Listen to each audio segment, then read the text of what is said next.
super experienced inhibitors, which is an. The example of them, we have the anthracycline and the miscellaneous. The example of anthracycline, we have the leucine and others. As we go forward, we'll see that. We have the macrotubular inhibitors, which affect the mitotic phase of the cell cycle. Then we have example of them, we have the taxanes and the beta alphabets. So now we're talking about, there's no way we talk about cancer without talking about the cell cycle. And the cell cycle is generally divided into two. We have the interphase and the mitotic phase. Under the interface, we have the resting phase. Then we have the G1, that is gap 1. Or sometimes in some literature, you will see it being called post-mitotic phase. Then we have the synthetic phase. Then we have the G2, or you call it pre-mitotic phase. All this interface is a phase where the cells are being prepared for possible division in the mitotic cell and the mitotic phase. So we have the mitotic phase. Under the mitotic phase, we have the anaphase, we have the metaphase, we have the telophase, we have the prometaphase, and the prophase. So going further now, we are talking about rapidly dividing cells. So it's not only cancer that are rapidly, we also have normal cells that are rapidly dividing cells, like the bone marrow. We have our fingernails. We have the hair and the lining mucosa of our mouth and other parts of the body. They are also rapidly dividing. But their differences is that their own division is being controlled, while that of cell cycle, cytotoxic drugs, cytotoxics is sorry. While that of the cancer cells are not being controlled. Sorry for the. So when I'm talking about treatment, we have the treatment cycles. Different cycles. We have the for 2 weeks, 2 weekly, 3 weekly, and 1.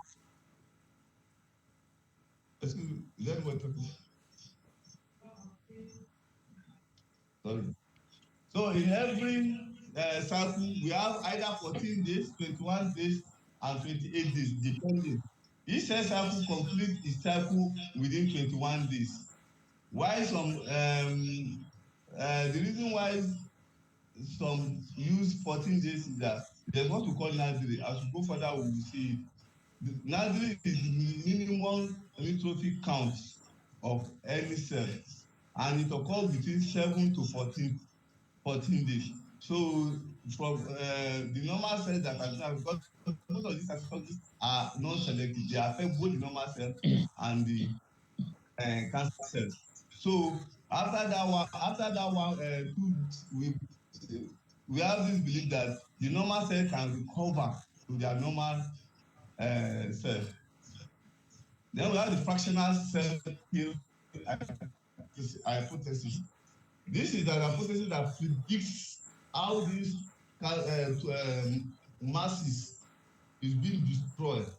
That's why I would say it's predicted that a given dose of cytotoxic drug kills a given proportion of cells rather than a given number regardless of the tumor size. Even either the tumor is very big or not, it has a specific size that is destroyed. That's why most of our patients in our center here, most of our patients will use for patients that are having triple negative breast cancer, we use ACT, that is azithromycin, cyclophosphamide, and taxanes. That is azithromycin plus cyclophosphamide for 4 days and for 4 weeks for 4 cycles, while taxane for another 4 cycles. So the moment you start the azithromycin, it works like wonder. You see the patient. That's why most of these patients, you have to be encouraging them to be coming to the hospital, because the moment they see the cancer cell is being shrink, they will stop coming. They will feel that they are all right. Before you know it, the cancer cell will come back normally again.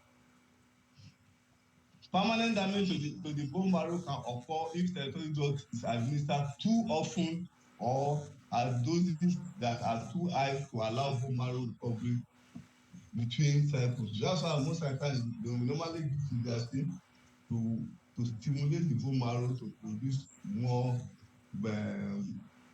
blood cells. The nausea can differ between different cytotoxic drugs, but usually occurs within 17 to 14 days after treatment administration. As I said before, nausea is the minimum neutrophil count of the cells. So we have those intense and those dense treatment regimen. In those we have some cancer cells that are rapidly dividing. Like example is a Burkitt lymphoma. While we have some cancer cells that are not rapidly dividing. And the more rapidly divided a cell is, the more susceptible they are to cytotoxic drugs. Those rapidly divided cells, they are sensitive to cytotoxic drugs, while those ones that are not rapidly, most of the time, they are not that sensitive to cytotoxic drugs. One of the cancer cells that are not cancer that is not sensitive to treatment is sarcoma. That's why patients that come with sarcoma, either osteosarcoma or rhabdomyosarcoma, any type of sarcoma at all, you see, you just be treating the patient, at the end of the patient will still not make it. Those density regimen involve using the same dose of cytotoxic whilst reducing the time interval. For instance, now, like somebody that is on Folfox 6 and Folfox 4. We know Folfox 4 is for 3 weekly, while Folfox 6 is 2 weekly. But though they have different dose density, but in some situations, because of the high dose of the 5-FU and the kind of place we are, most of our patients don't normally, they don't usually afford this pregnancy. So the doctors decide to put them in 3 weekly, so that the side effect that they get from the cytotoxic drug will be reduced. So when we're now talking about cytotoxic drugs, it can be grouped into cell cycle specific and cell cycle non-specific. Cell cycle specific, those ones that act at the specific point of the cell cycle. There are some of them that act on G1, there are some of them that act on S phase, there are some of them that act on G2, and there are some of them that act on M phase. While cell cycle non-specific, they act at every part of the cell cycle. The cell cycle non-specific, we have two broad types, that is the anti-tumor antibiotic and alkylating agent. But anti-tumor antibiotics and alkylating agents, including platinum compounds. So this is how the cell cycle look like. We have the preparation for DNA synthesis, that's the G1. You call it post-mitotic phase. We have the DNA replication, which is synthetic phase. Then we have the G2, which is pre-mitotic phase. All these phases are called interphase, and it is all preparing the phase for mitosis, that is cell division. So these are the cytotoxic based on mechanism of action. We have the alkylating agent, we have the platinum compound, we have the anti-tumor antibiotics, alkaloids, and antimetabolites. This cisplatin, I will talk little about this platinum compound. These three drugs, they have their own peculiarity. Like for the cisplatin now, it causes ototoxicity, nephrotoxicity, and neurotoxicity. So according to NCCN guideline, every patient that comes with cisplatin, you must give with potassium and magnesium. And another peculiarity about cisplatin is that it is light sensitive.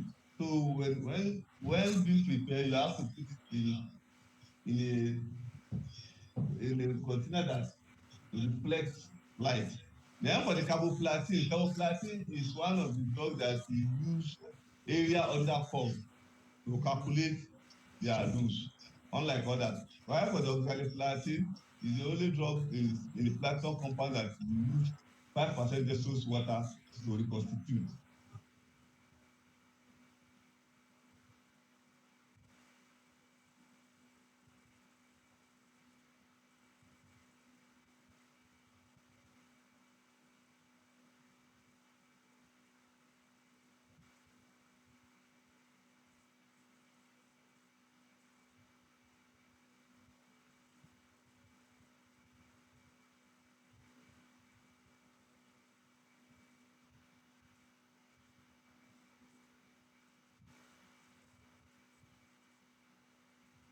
This meeting is being recorded. That is the common cause of the hypersensitivity formulation. That's why I have the NAP facilitator cell that comes in 100 milligrams.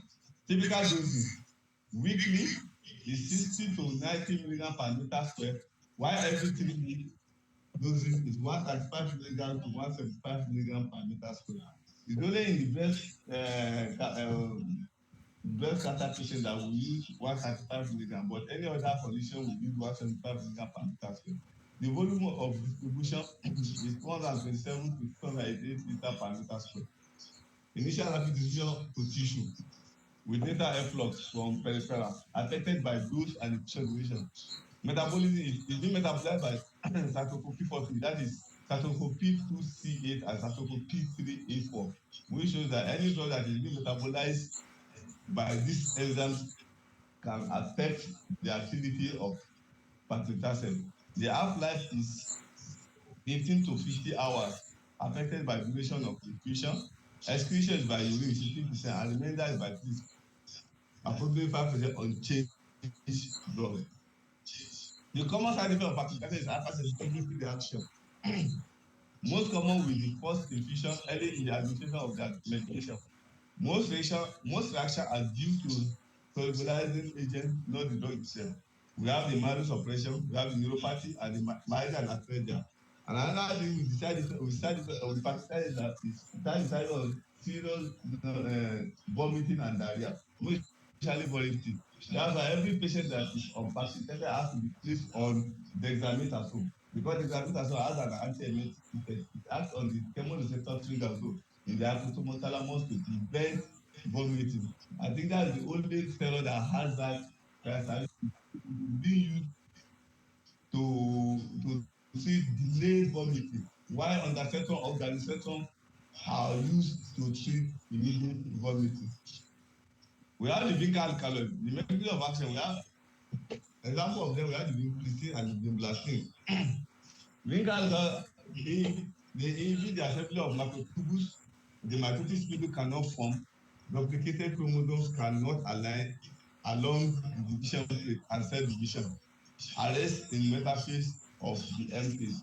The end result is apoptosis of the cell. That is, it initiates the programmed cell death. We have the vincristine, is the oldest microtubule agent. It is used in the treatment of acute lymphocytic leukemias, lymphomas, and multiple myeloma. It's also used in patients with choriocarcinoma in the regimen of MAPO. MAPO comprises of soquelite, methotrexate, actinomycin D, and cyclophosphamide and oncovir, which is the vincristine. The methotrexate is 300 mg per meter square. Etoposide is 100 mg per meter square, actinomycin 0.5 mg. While cyclophosphamide is 100 mg per meter, and vincristine is 1.4 mg per meter square, but it must not exceed 2 mg.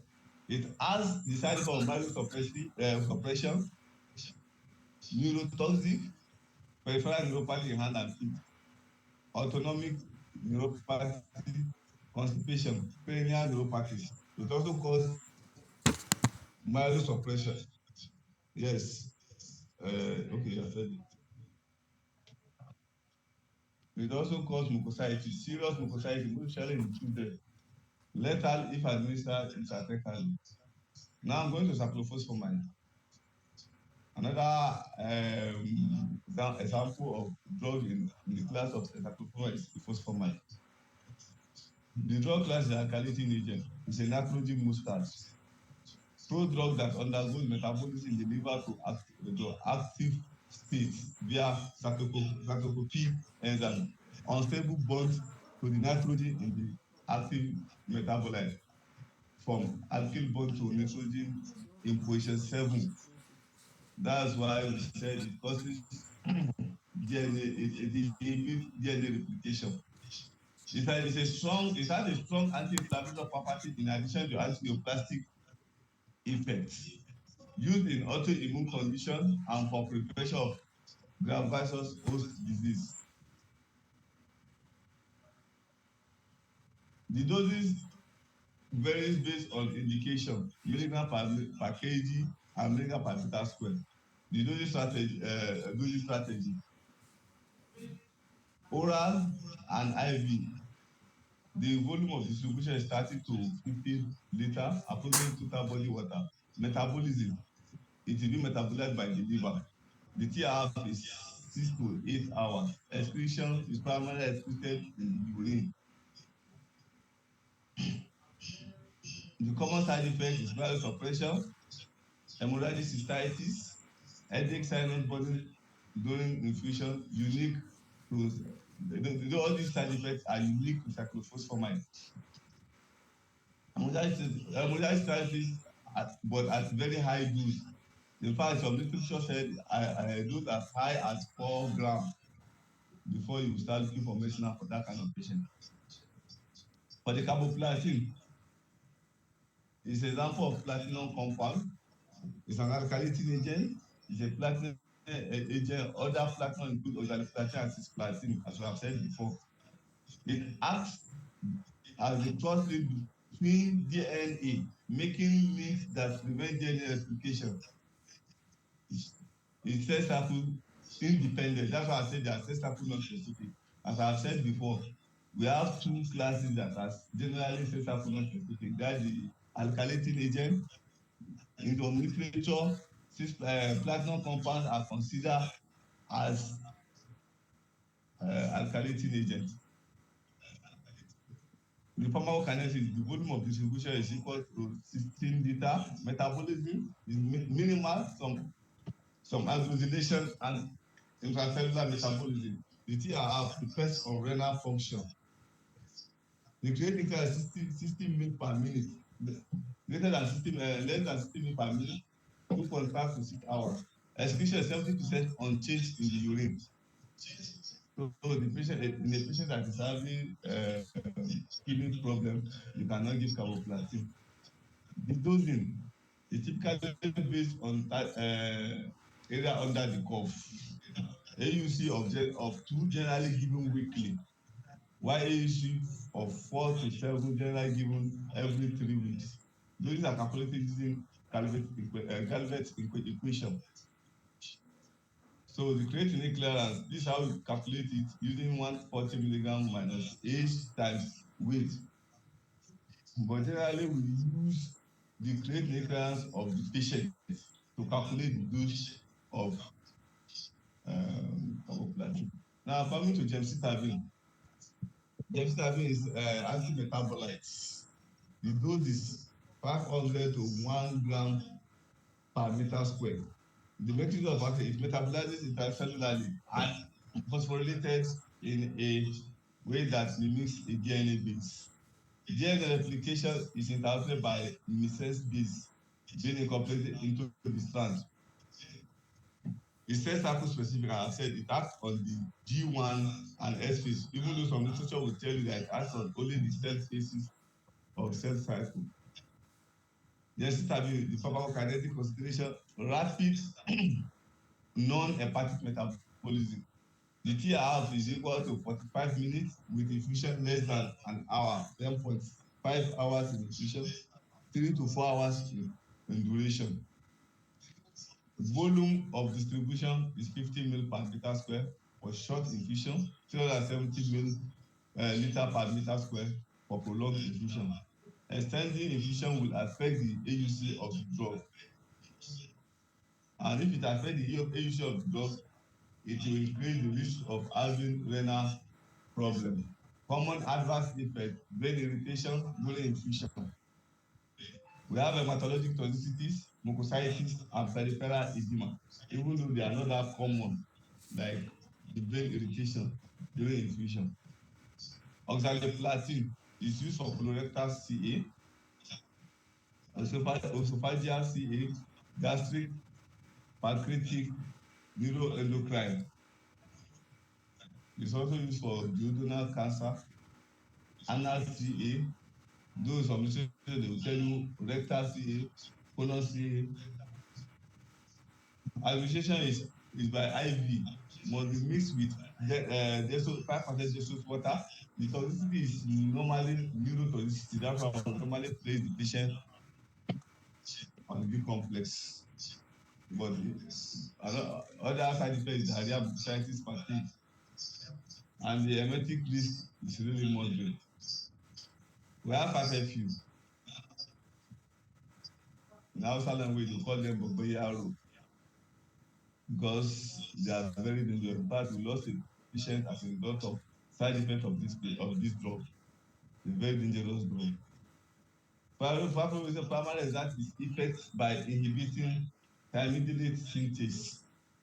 Fluorouracil is airspace specific and is therefore more toxic to cells that actively proliferate. This principle is also true to other antimetabolites, particularly cyclodine, that also requires repeated or more prolonged dose administration to maximize recycling toxicity.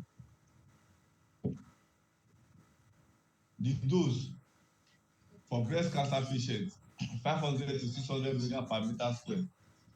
But for colorectal patients, depending on the Folfox you are using, we have Folfox 4, Folfox 6, Folfox 7, Folfox 4. You use it as 600 milligram per meter square for 22 hours. While the bolu is 200 milligram per meter square as bolu. While for Folfox 6 and Folfox 7 is 2,400 milligram per meter square. Several treatment protocols involve the administration of intravenous bolus followed by continuous infusion, which allows peak concentration level to be reached quickly. Administration of fluorouracil as a continuous infusion over several days prolongs exposure to drug. This allows cells in other phases of the cell cycle to enter phase, thus enhancing fluorouracil cell kill capacity. We have a sad case of the issue of this 5FU. The patient that's supposed to get his 5FU for 46 hours, we don't really know what happened. Is it the nurses that open it? Is it the patient that open? We don't really. The drug flow for just 8 to 12 hours. The patient couldn't make it because of the series of side effects that the patient came down with. He came down with, in fact, he came down with multiple organ failure. So we lost the patient, which is a side thing. Pharmacokinetics, typical doses 400 milligram to 600 milligram per meter square for breast cancer. In some cases, higher dose in continuous infusion, that's in colorectal cancer or anal cancer or colon cancer, duodenal cancer, pancreatic cancer. Metabolism to be metabolized by the liver. Hello, Half-life 60 minutes depending on dose. Hello, Shaba, can you hear Yes, me? ma'am. The participants are complaining you're I can hear you. fast. The participants are complaining you're too fast. They are complaining you're too fast. Okay. Yes, they I'm are too fast, complaining ba? you're too fast. You remember, most of them are new in oncology. So the whole thing about the pharmacokinetics, toxicity, the classification and mechanism of action of all these cytotoxics is sounding like Greek to them. So don't be too fast, please, so that they can grab what you're saying. Continue. Okay. You are not sharing again. What happened? Okay. Okay. My network that is fluctuating. Sorry. Hey. Sorry, please. I don't know what No problem. Just reshare your slides so you can continue. I can continue. Since my this is working. You can continue, but we are not seeing your slides. Is it possible to share Okay, you see. the slide? Okay, I'm going. Let me share it now. Is it back? Not Is it yet. back? No. Okay, it's coming back now. Yes, it's back. So put it in a slideshow, please. Thank you. So You can that's how continue. That's how I talk so far. So.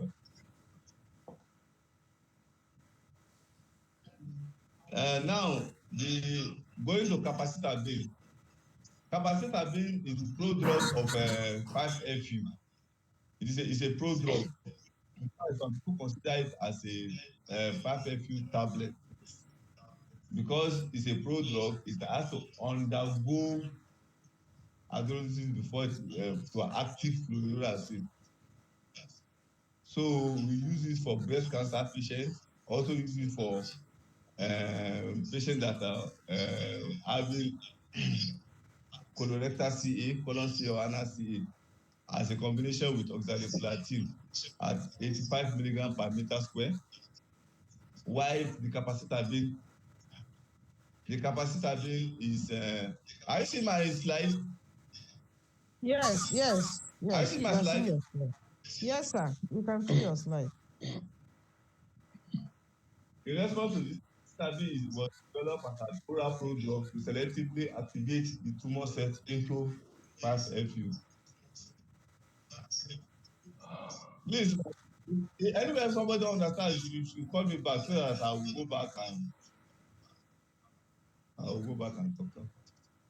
Cytarabine is internalized by the cell. Sometimes we call it RC. That is arabinocyte cytosine. It is converted to its activated form, which is RC. It is incorporated into the cell DNA and act through the inhibition of DNA duplication, transcription, and repair, resulting in cell death, which is apoptosis. This because these drugs generally they have almost the same mechanism of action. What is their target? To inhibit the DNA replication, transcription, duplication. That's what all these drugs, all summary, that's what all these drugs are doing. So Santana has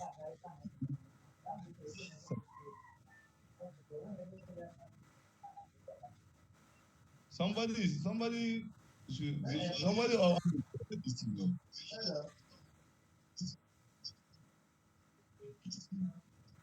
For that reason, Santana is most effective when cells are undergoing rapid DNA synthesis during S phase of the cell cycle. That's why it's also said they are cell cycle specific. They act on the S phase of the cell cycle. The pharmacokinetics, cytarabine, it is being metabolized by the liver, and the half-life is 1 to 3 hours. After intrathecal, up to 82 hours, it is being excreted by the urine. Cytarabine is administered using repeated or protracted dosing to allow for maximum cytotoxicity and exposure of the drug to rapidly dividing cancer cells.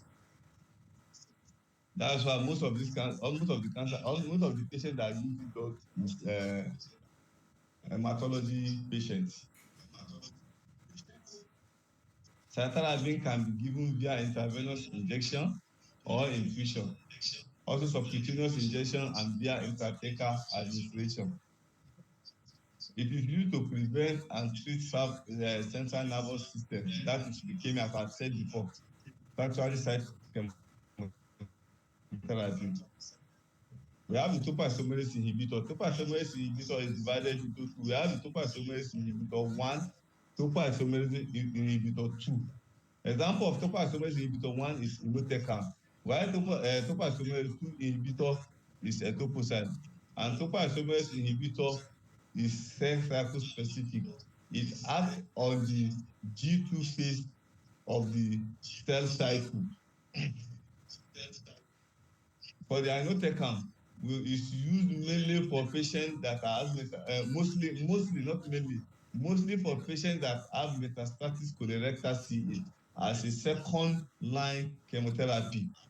Sometimes you give irinotecan and at the same time give bevacizumab, which is a targeted therapy.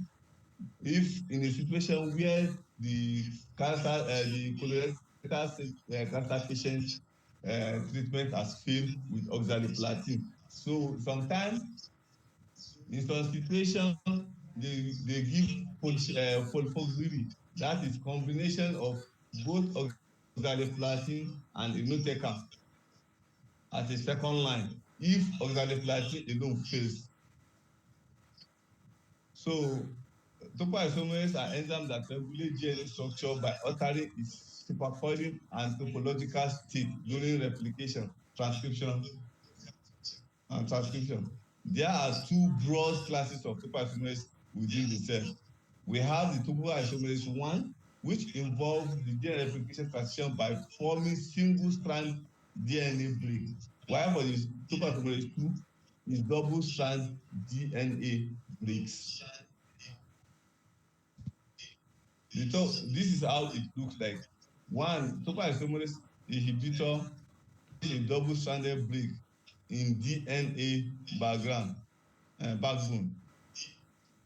They cut both the strands of DNA and then pass an intact double helix through the double-stranded break. It requires energy to do that. While for the topoisomerase 2 inhibitor, it creates a single-stranded break in the DNA backbone. Hi, God. Hello? Yes, we can hear you. Okay. My own network is gone, that's why. So, just try to reshare your slides. We can't see your slides right now. My network just misbehaving. You know, we have the hospital network, we have the and I'm still using the MTN network because of all this issue. You can see me now, ba? No, not yet. No? Can you see now? Yes, it's coming. Yes, we can see the slides now. Okay. Yes. Continue. So now, as I said before, Inotecan is an example of topoisomerase 1 inhibitor. It is used for metastatic colorectal CA in a situation where oxaliplatin has failed, and sometimes it is being used in combination with oxaliplatin. That is why when you check the regimen, you will see we have the folfox, we have the folfoxiri, we have the folfiri. You understand? So we have it's also used in autophagia, gastric, pancreatic, glioblastoma, and non-small cell lung cancer. It is being administered IV. It causes diarrhea. That is why when you are treating a patient with inotecan, always remember, even if the doctor did not write atropine, please remind the doctor to send the patient back, because if you don send the patient, if you give the patient without giving the patient atropine, in fact if you even give the patient atropine sometimes, I have a lot of cases that even with the atropine the patient still come down with serious diarrhea, serious one. So please, enotecan is not a drug to be joked with, and the dose mostly is 100 milligram per meter square, because there's one of our doctor, I don't know where he saw his own dose, he's writing 180 milligram per meter square, even though I went and met him and tell him to correct it. Other toxicity is chemotherapy induced nausea and vomiting, fatigue, vasodilation or skin flushing, mucositis, elevation in liver transaminase. Emetic risk is moderate, but in some patients it's severe, because I have a lot of patients that have severe MSCs. Pharmacokinetic of inotecan, it binds to topoisomerase 1 to produce double-stranded breaks in DNA. The half-life is 6 to 12 hours. The volume of distribution is 100 to 234 liter per meter square. It is being metabolized by liver. Excretion is by urine and feces. Most of these patients most of these drugs that is being metabolized by liver, please always take note that any drug that is also being metabolized by liver can react to these chemotherapy drugs. We have the anthracyclines. The anthracycline, we have the doxorubicin, daunorubicin, epirubicin, indarubicin. And their major side effect is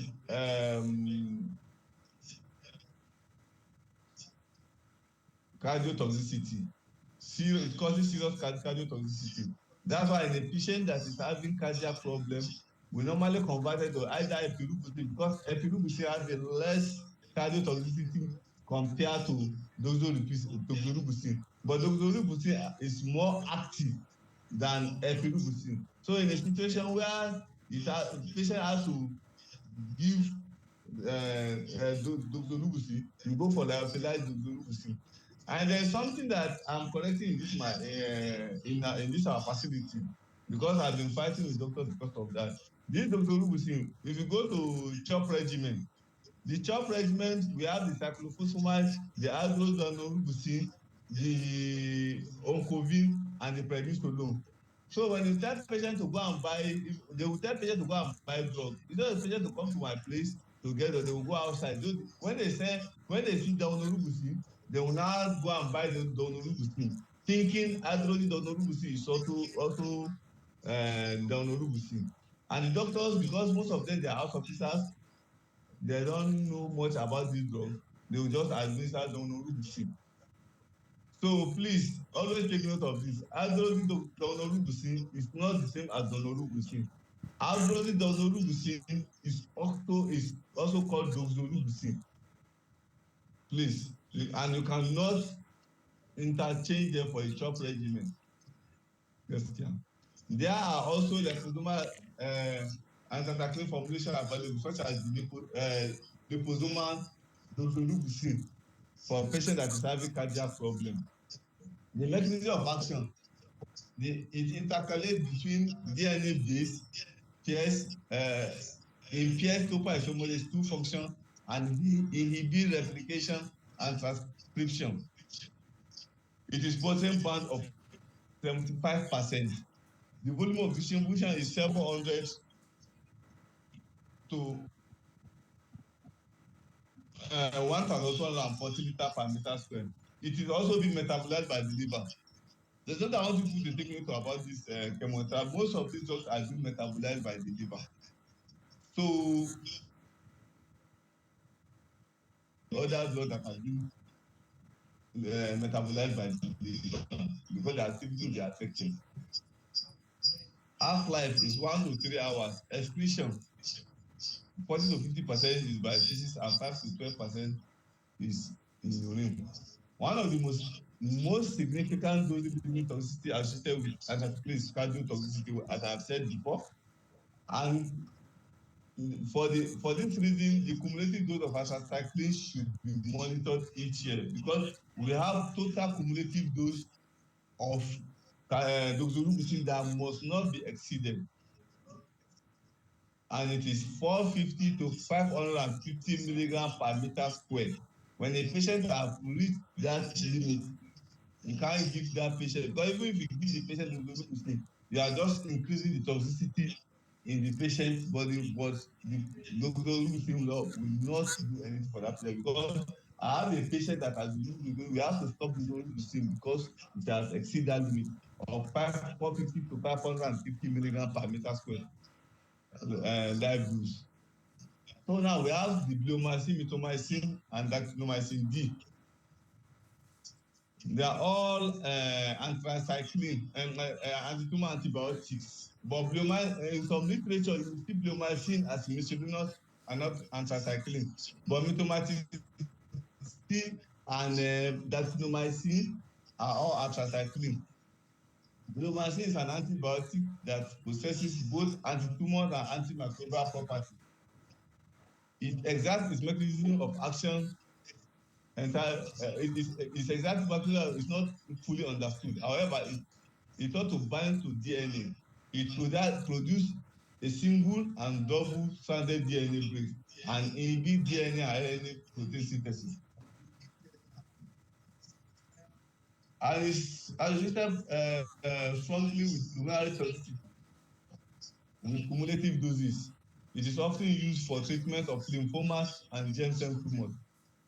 We have the mitomycin and dactynomycin D, and dactynomycin or actinomycin D. Is used for mostly for rhabdomyosarcoma, Win's tumor, choriocarcinoma. Please take note that choriocarcinoma and the dose of the actinomycin choriocarcinoma is always 0.5 milligram. It does not have it's not 0.5 milligram per meter square. It's 0.5 milligram of dactynomycin D on day 1 and day 2. We have the enzymes. Asparaginase is an enzyme. L-asparaginase, it acts on the G1 cell cycle specific. It's a cell cycle specific. That's on the G1 phase of the cell cycle. It is used in the management. Sorry, please. L-asparaginase contains the enzyme L-asparaginase, which derives from Escherichia coli, that's E. coli, and Ewenia chrysanthemum. Most normal tissue naturally secreted as L-asparaginase. The enzyme is anti-tumor agent by potentiating the complete asparaginase in the bloodstream and extracellular space. This deprives tumor cells this essential amino acid required for protein synthesis. Then we have the arsenic hydroxide.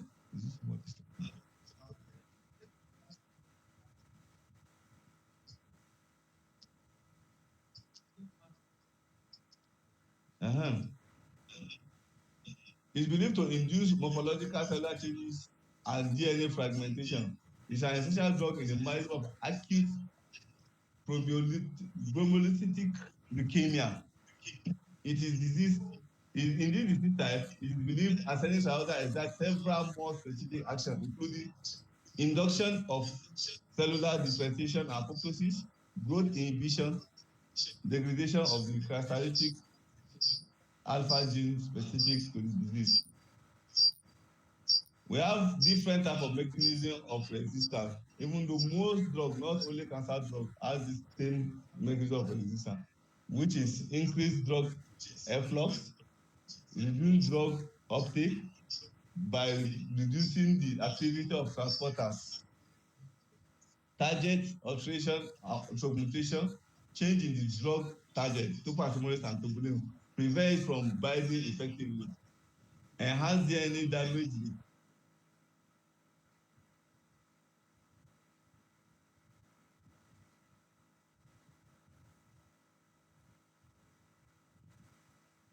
Sorry. Say particularly those resistant alkylating agents and platinum compounds become more efficient at repairing DNA damage. Apoptosis suppression. Tumor cells evade programmed cell death, often through mutation in the p53 gene or overexpression of apoptotic protein like BCL2. Drug inactivation, metabolism, increasing level of detoxifying enzymes such as glutathione, S-transferase, neutralizing chemical agents.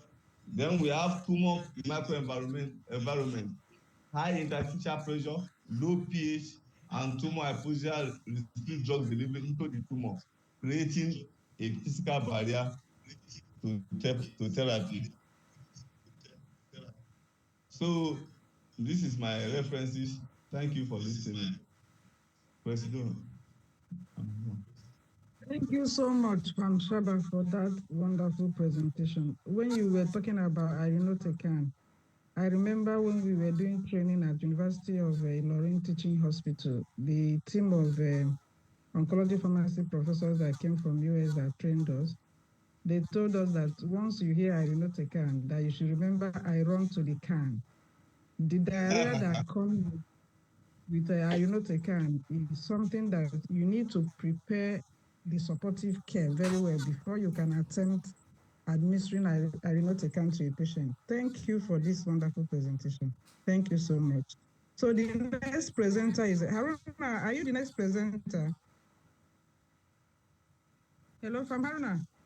No, I'm the one. He's going to share the slides. I'm the one. Okay.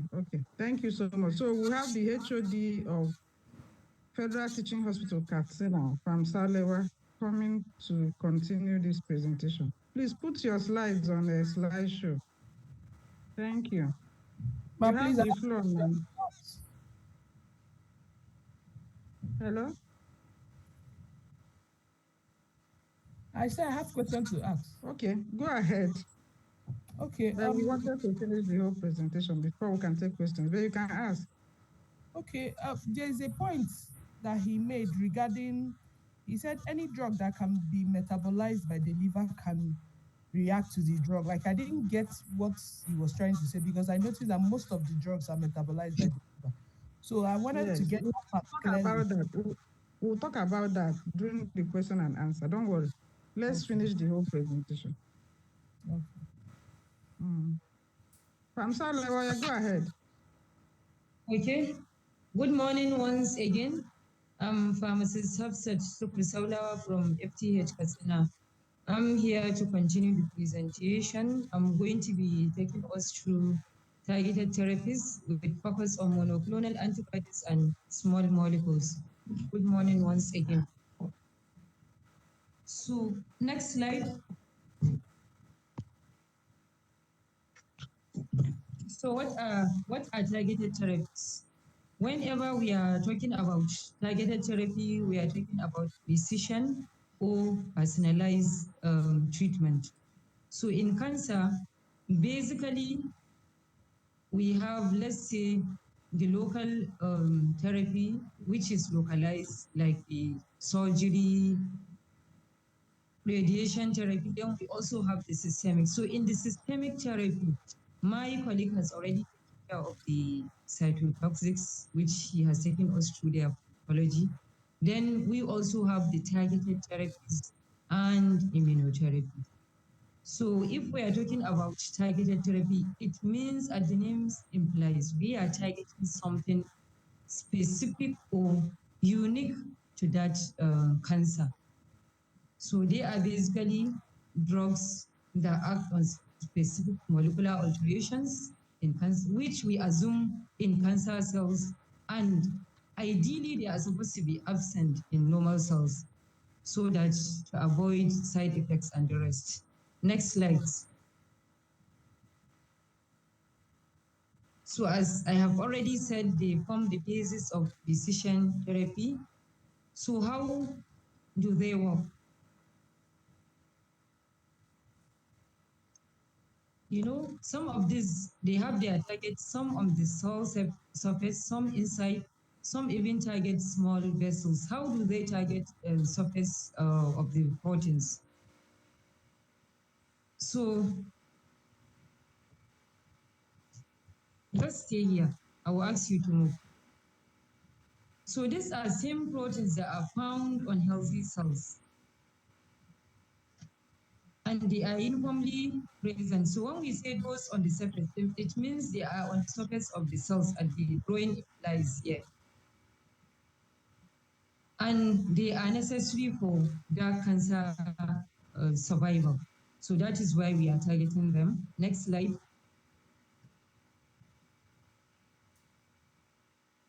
So as I also said, some are in cytoplasm. It means they are inside the cells. So we are going to target them deeply inside the cells, and because they are important for that cancer survival. Next slide.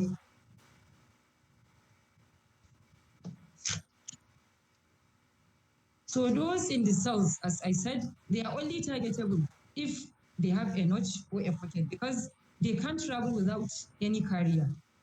Like the kinase enzyme, they normally have a carrier that they normally carry for them to target those cancer cells. And they also work by interacting with other proteins like the DNA and other things that are inside the cells. Next slide. So some also target blood vessels. When we say blood vessels, we can go away from angiogenesis. When we say angiogenesis, it's helpful and important process that supports wound healing. It basically supplies oxygen and blood to our organs. So this is typically in healthy cells. But in cancer, this process, it's actually detrimental to those cells because by supplying oxygen and nutrients to cancer cells, it's like you are foiling, you are giving them an environment. So thereby we can target that process. So by targeting that process, it means we are going to starve those tumors by preventing them from getting oxygen and nutrients. Thereby, we are going to stabilize the blood vessel and improve delivery of those treatment. Next slide. So before we move ahead, there is no way for us to explain this important pathway without going to cell communication. So what is cell communication? As the name implies, it is a series of processes where a cell is able to influence the behavior of other cells. It's basically occur through three stages. We have the reception, transduction, and response. So what happens in this processes of cell communication? So basically, these cells, they constantly passes messages to each other through small proteins called growth factors. Example of these growth factors include epithelial growth factors, as we all know them, vascular epithelial factor, stem cell, fibroblast growth factor, etc. So how does this communication occur?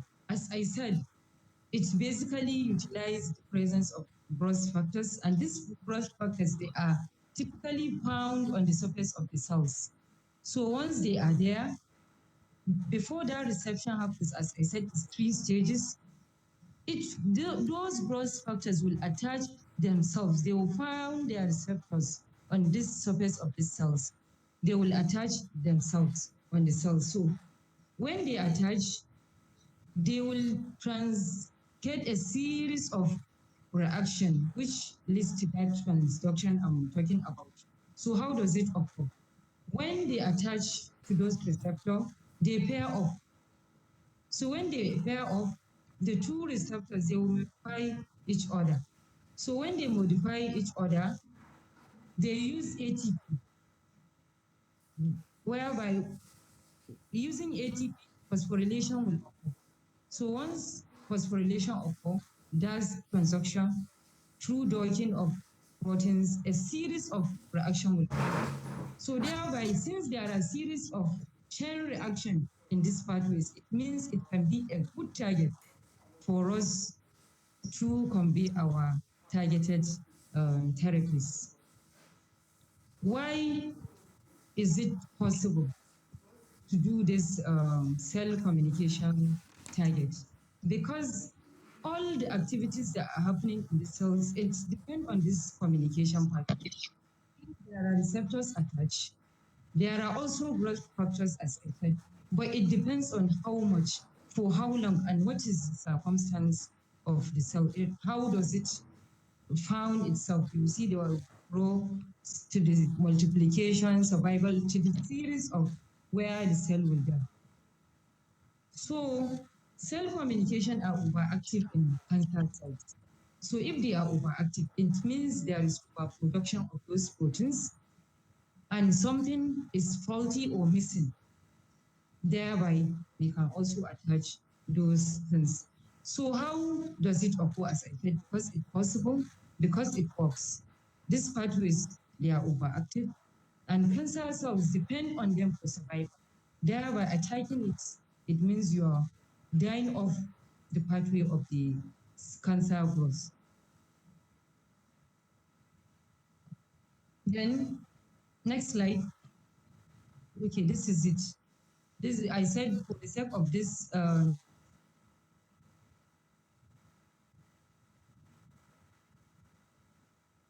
they work on the surface of the cells because they are very heavy. While the small molecules, they are very tiny, up to like below, thereby they easily penetrate into the cell and attack series of reactions. Next slide.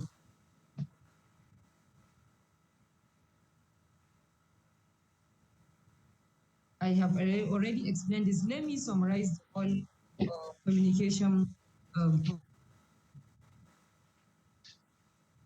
Communicate with each other as I said using growth factor, and these growth factors activate cell communication pathways by attaching to growth factor receptors.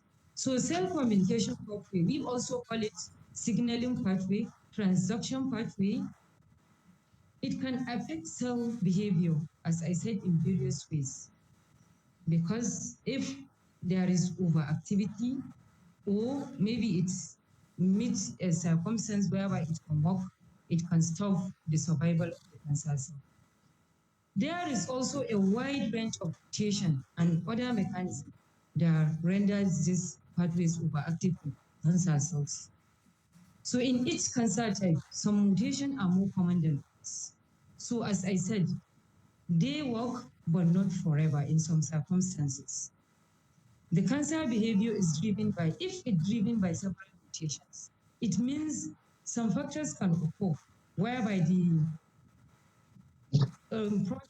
cancer distinct can just meet its own pathway, the cell growth, then there will be high degree of radiation.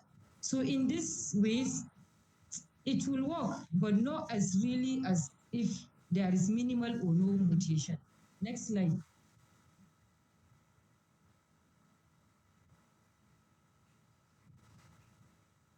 So now we are going into the discussion proper. As I said, we are going to be discussing on monoclonal antibody and small molecules. So I'm going to enter the aspect of the monoclonal antibodies. What are monoclonal antibodies? They are treatment that target specific proteins and they help our immune system to fight diseases. They can also help in reducing inflammation. They are identical to immunoglobulins generated from a single beta cell clone. That is why they are being called monoclonal antibodies. They are basically generated from a single beta cell cloning. They are similar to our natural antibodies. They are deliberately designed to attach to a carefully chosen target found on the surface of the cells. They are manufactured by billions of identical genetically modified living cells. It means they are biotherapy because they are from the living cells. As I said, they are from one single B cells. Therefore, every antibody here is treated as the same. And they are basically named, I'm coming to the nomenclature where you see most of their names end with map, like the trastuzumab, pertuzumab, and the rest. Next slide.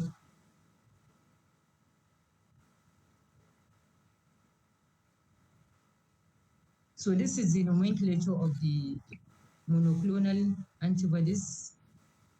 They are generic, as I said, trastuzumab. You can see the prefix trans, then in between the targets.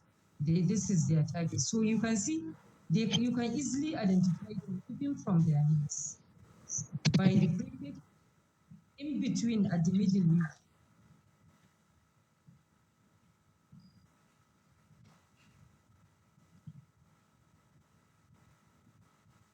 you see. So this is basically their nomenclature is uniform. Next.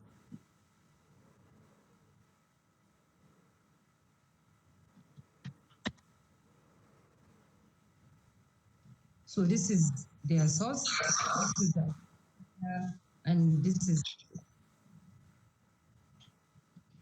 humanist. Then you will see O if they are from this source. Then some you see their properties. He said they are precision therapy. It means they are precise. You are actually targeting or you have a particular, you have some, let's say you are traveling somewhere now. Like when we go to the university,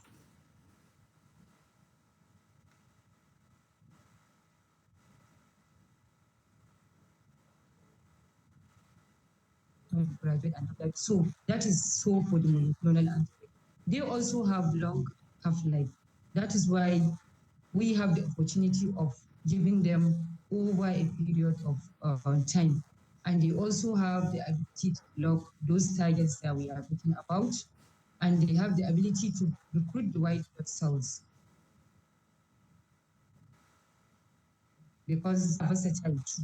When we say they are versatile, they can decide what they attach to and where they attach. We can also change the type of immune, also use them to deliver a payload like conjugated therapies. Next slide.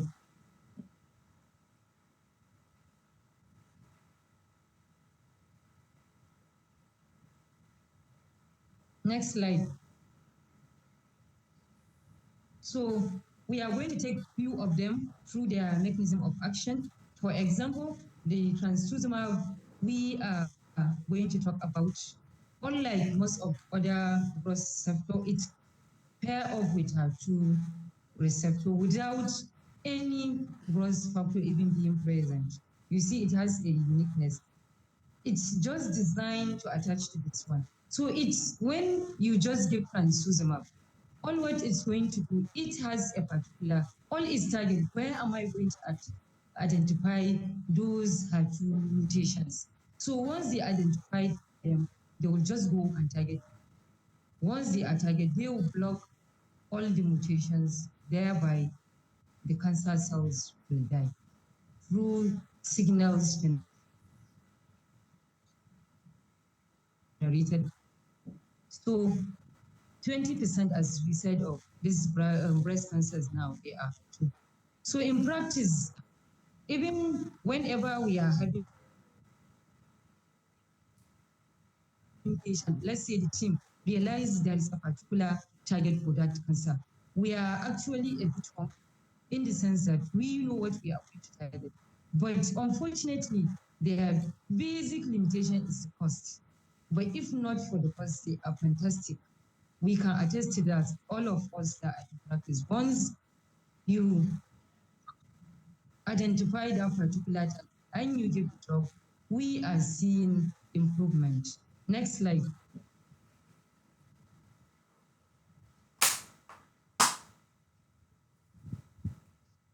Next slide. Okay, this is all the activity I will discuss about. Next slide.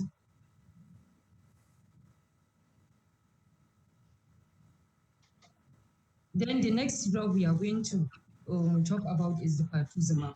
This one is prevent HER2 protein from pairing off. If we could remember, even on the process of that cell communication, we talk about pairing off with each other. So, but this one, it's can to do it with other family membrane like the epidermal growth factor. So once they attach on paired, they will just render those inactive. It is indicated in combination with trastuzumab for HER2 positive breast cancer. So we can see we can also use them combination for synergism. Next slide. This is another one, cetuximab and pertuzumab. They attach to epithelial growth factors and block their access to those growth factors that we have been talking about to attract white blood cells. They are mostly given colorectal cancers, head and neck cancers, etc. Next slide. This is another one. It's unique in the sense that it has a dual target. It attached to both epidermal this growth factor. It's also another growth factor. So when you can see this one with dual target, we can be able to achieve a lot. It can be used in lung cancers. Next slide.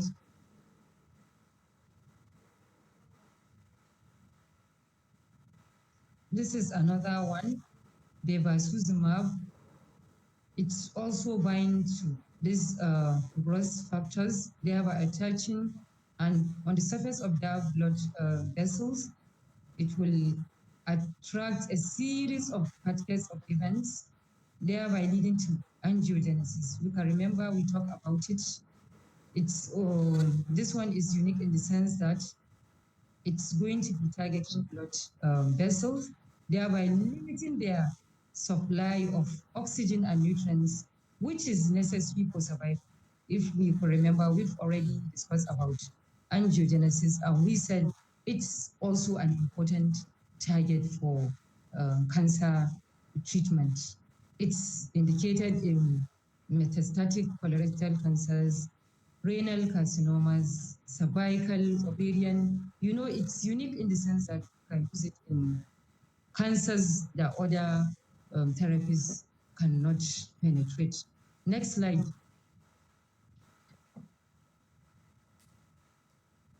So I've already talked about whereby we can have conjugation with this monoclonal antibodies and our conventional chemotherapy, whereby we can create antibody drug conjugates. Using this one, we can deliver a toxic payload to a particular area. This is also example in our active isotope. This area is not basically common, but I'm very sure in the near future, we must be talking about radio pharmacy. Like in my new center, we already have a consultant nuclear physician that is already on the ground. He is always talking to me about radio pharmacy. So I think this is another area that in the near future, it's going to be also dominated by pharmacists because we are very relevant in this area. He always tell me that, look, pharmacists, there is no way for us to work this area without pharmacists being present. Even before the passing of our late CM, we were in discussion on how to send some pharmacists for training in this area of radio pharmacy. So it's also important. So we need to gear up for the future care.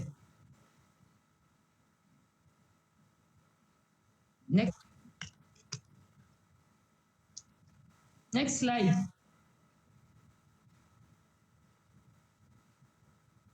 Okay, we have already out to discuss about this antibody drug conjugate, then leading to cell death. So we have already finished about talking the monoclonal antibodies, whereby we see that these are large molecules, because I'm going to tell them large because I'm going to enter into small molecules. They basically help our immune system, as I said, to fight diseases. They can also help in reducing inflammation. As their name implies, they are generated from a single beta cell cloning. Some of the examples that we treat about the trastuzumab, bevacizumab, pertuzumab. So we are going to be talking about small molecules. So what are these small molecules? They are basically low molecular weight compounds, typically under 900 daltons. They are very small. That is why they are able to penetrate into the cells.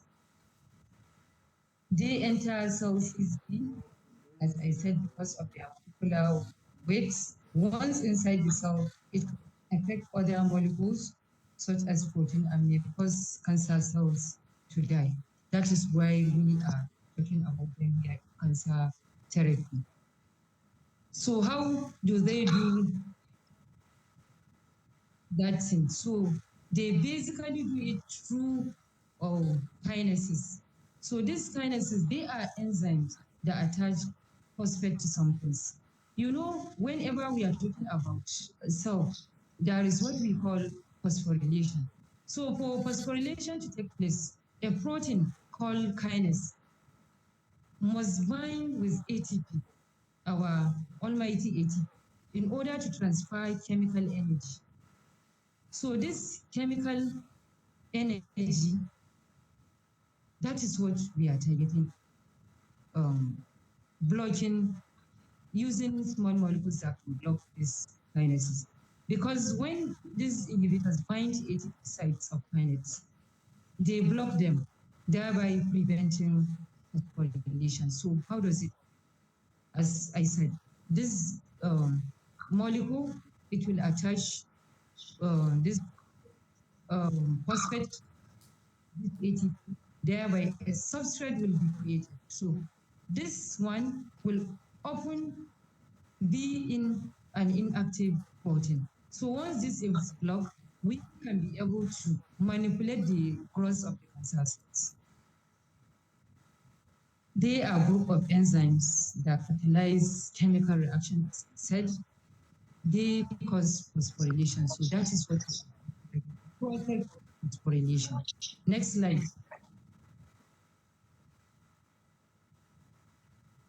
These are some of their nomenclature too. They basically have a stem, tini, ani, butini, butini, bipani. You see some of these drugs in practice. So like this one with tini, what is its target? Tyrosine kinase inhibitor. Then we also have the anti target angiogenesis. If you remember, we talk about target on blood vessels, whereby basically what we are targeting is angiogenesis inhibition. Then there are some that target MEK, some target RAF, and the rest. Next slide. I have already explained this. It's phosphorylase. This basically we are taking phosphorylation. There are about 500 different kinase enzymes in our cell. You can see they are very numerous. They use ATP as their source of phosphorylation. So in cancer cells, various kinases, they are just activated. So once they are activated, they will lead to series of growth of this cancer cells. So if we can be able to target and block this kinases, it means we are going to achieve something in cancer therapy. Next slide.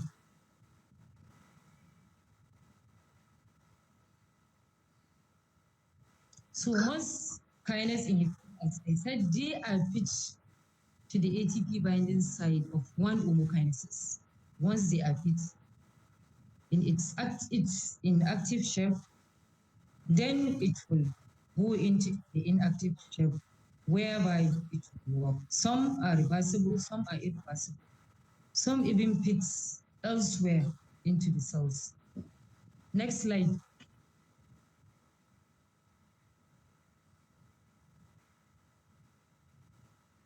So these kinase inhibitors, they target cross factor receptors.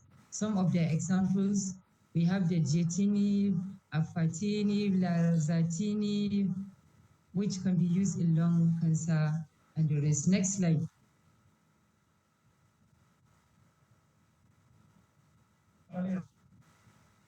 These are some of the examples of small molecules targeting other kinases apart from the ones that we discussed about.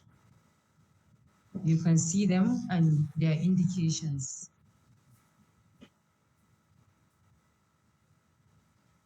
Next slide.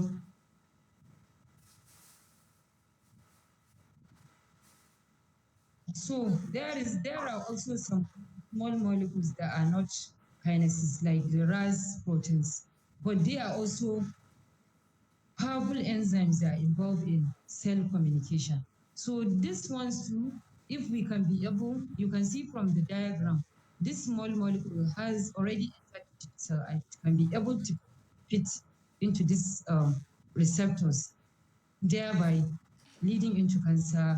There's some of the examples they are being used in non-small lung cancers, bowel cancers, and the rest. Next slide.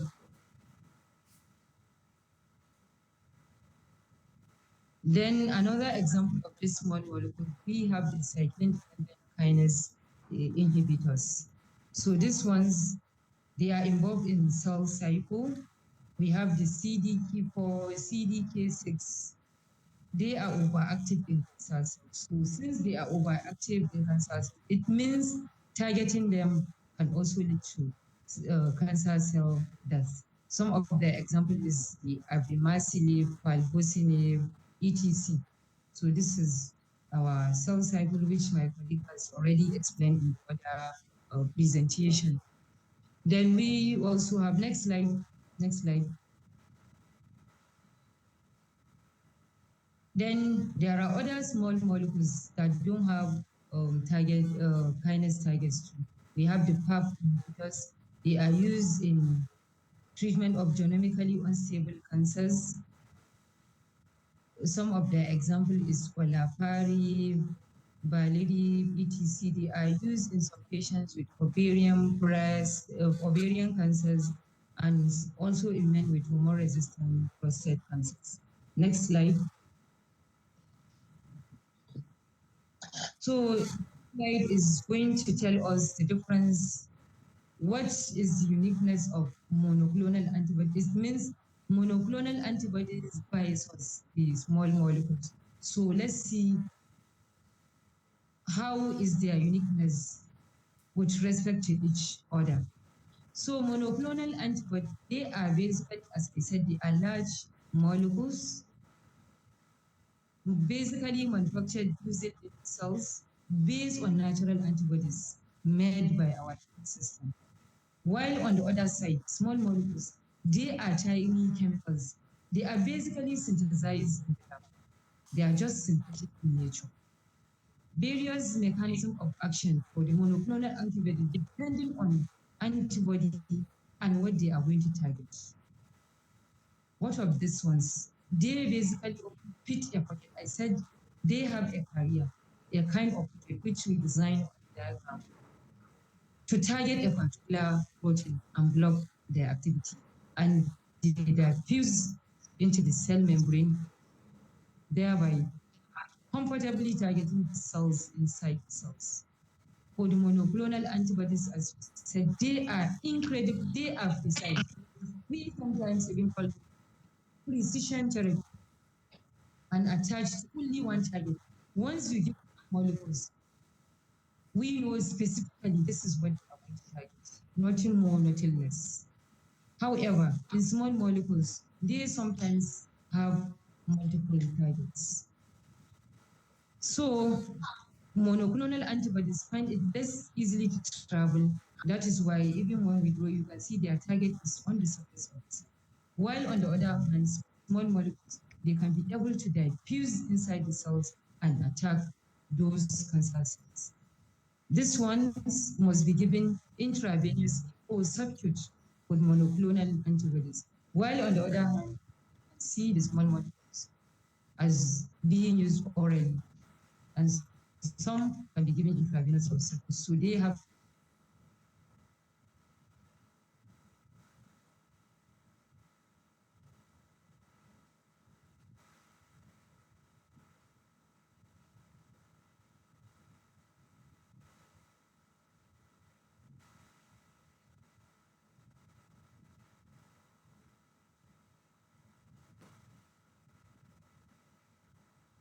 Hello, Famsalawa, we can't hear you again.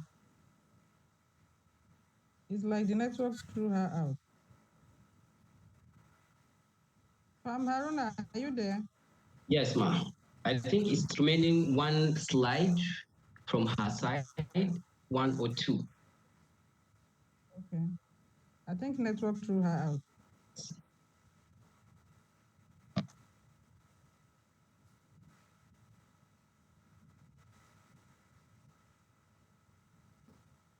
From Haruna, you can take Yes, over yes, and ma'am. finish.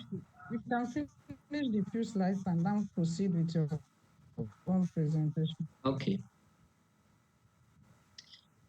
So thank you very much. Thank you. Famsalawa, you can go ahead, please. just saw myself out. I'm very sorry. Why did the slide before this pharmacist? Let me see. The slide before this one. That's the one you are on. Okay. Next slide.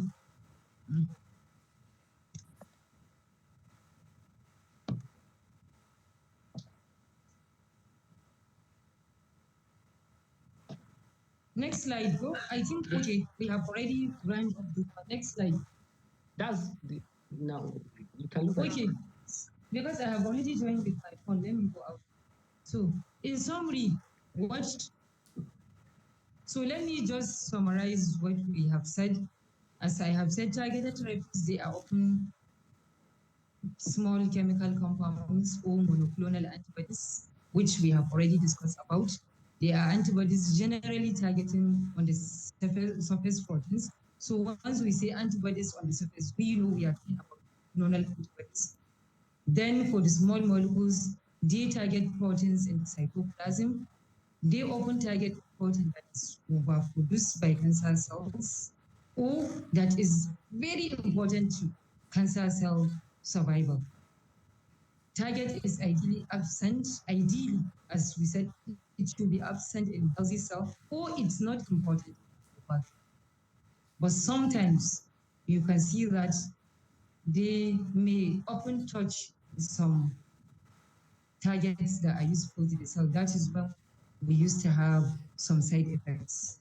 So they are designed to be selective. Then the conventional chemotherapies that my colleague discussed about, but they still cause side effects, as I said. So maybe it's because they can be able to touch some of those healthy cells. They work best against cancers whose behavior is driven by single mutation, targetable, but this is rarely the case because you can see that some can touch some other genes. Variation among cancer cells is an important case that causes resistance and or relapse. Next slide. that's the end.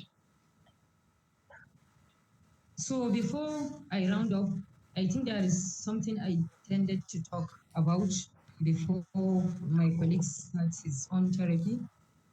So, as pharmacists, whenever we are talking about this therapies, be it the conventional chemotherapy, be it the target therapy, as I said, there are some cases that they are going to touch the healthy cells. So what is our role as pharmacists in this aspect? Of course, is the monitoring of these patients. So how are we going to monitor these therapies? It's very, very important to us. One, there is what we call efficacy monitoring.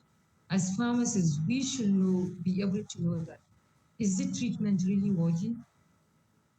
Is it patient really getting the response, or is he really getting what the drug is supposed to elicit in it? So, and it's the primary reason for the therapy. So this involves tracking of that response to therapy. Then another one is radiological assessment. How can we assess this therapies through monitoring? We know that there are some basic imaging that we normally do at the baseline or in between therapies like the CT, MRI, and the rest. Then there is another thing what we call tumor marker monitoring, if applicable. There are some tumors that already have markers, like the case of ovarian cancer. There is what we call CA135, because sometimes even before they diagnose the cancer, they do tests on this marker to see is it really present in that particular patient. Then in between the therapy, we use it to monitor response. Once you test and see, this marker on the baseline, that was how it is. Then going forward, it's not going down. It means something is going on. Then another thing that we normally do is response. We have a response criteria. We should also know that, is it complete response? When we say complete response, it means the tumor disappear. My colleagues can attest to me that there are some cases, once you started therapy to a particular patient, you can see that the whole thing, I think there was a case we had sometimes ago on this neck cancer. It was really a big lump on the neck of the patient. But during the course of before even rounding up the course of the therapy, everything was cleared on the neck of the patient. Then another one, maybe during checking through the marks, you can see that they are even undetectable. So that is what we call complete response. There is also what we call partial response. This one, you will see that tumor is not shrinking, but not at a certain level that you are satisfied that, okay, once a patient starts this therapy, after 1, 2, 3 cycles, ideally, I'm supposed to have a particular kind of shrinkage. But in that case, it's just a partial thing. Then there is what we call stable disease. In this respect, the tumor is neither shrinking nor growing significantly. It means it just stays somewhere. You don't know, is it going down? Is it going up? We call it stable disease. Then there is what we call, despite the therapy, there is progressive disease. In this case, the tumor is growing to a new, even to the extent that you are seeing a new tumor, despite the fact that you are giving to it. So in that respect too, we should be able to understand what is going on, advise appropriate. Then we also have safety and toxicity monitoring. It's very, very important analysis. That is the aspect of managing side effects. So how would we normally do this? We have our like in almost, I think in all our centers where we have active oncology pharmacists, we can attest to, we have where we document our side effects. Okay, a patient is coming with, then where are we even giving those post and pre and post drugs that we normally give, the anti-emetics, whatever, anti-diarrheal, depending on a particular drug that you are giving. They are all giving them. You can see that some patients are still coming with these adverse events. So we should also be able to know that one. Then we should also be able to know the routine.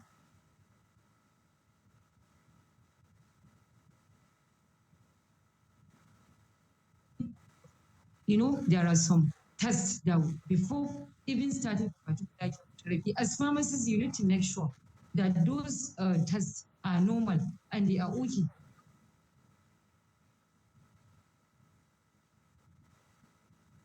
Sometimes there may be an error or something else. Please endeavor to check all those things, make sure they are good. Then if there is need to optimize the patient, then make sure that it's being done before even going to reconstitute those drugs. Then there are other things like the skin toxicities for patients that are taking capecitabine and the rest. So a lot has been said. Thank you very much for having me and thank you for your time. I'm going to open the next floor for my colleague pharmacist Rashid to take us through immunotherapy and checkpoints inhibitor. Thank you very much once again. Thank you. Thank you so much, Thank you for that excellent presentation. Haruna, you have the floor, please. Okay, thank you very much. Good morning once again.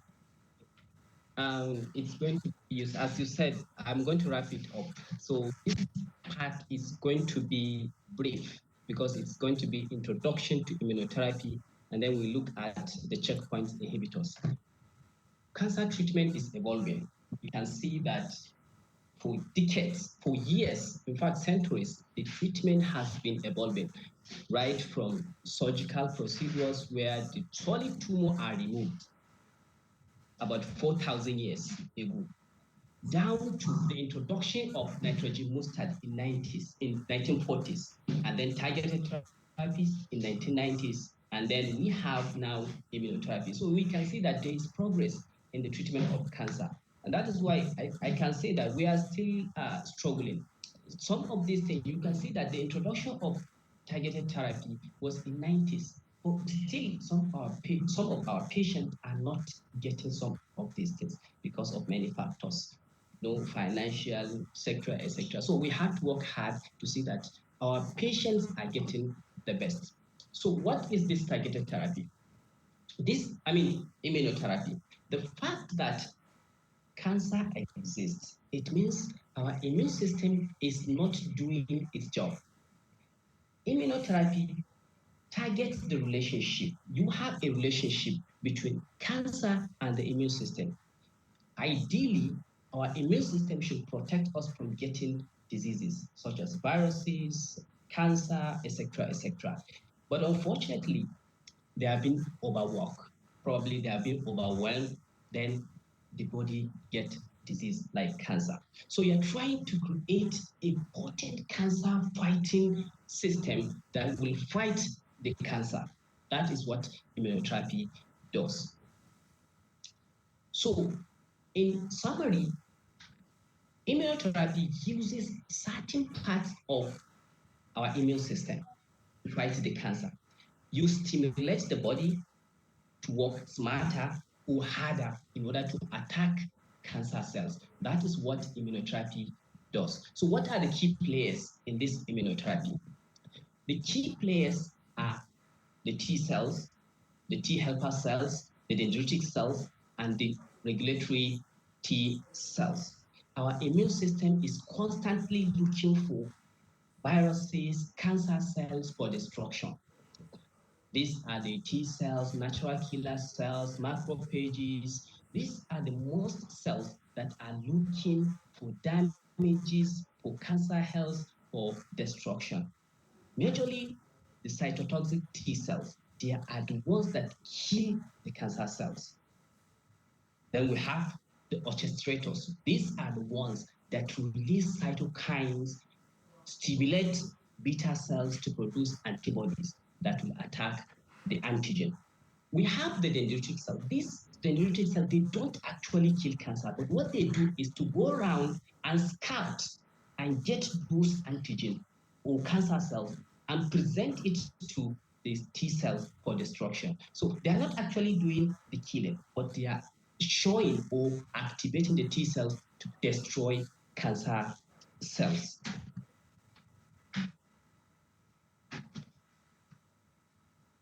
We have types of immunotherapy. We can categorically classify them or group them into four.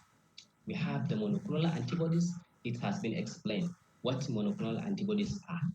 Now, why are monoclonal antibodies also a good candidate in immunotherapy?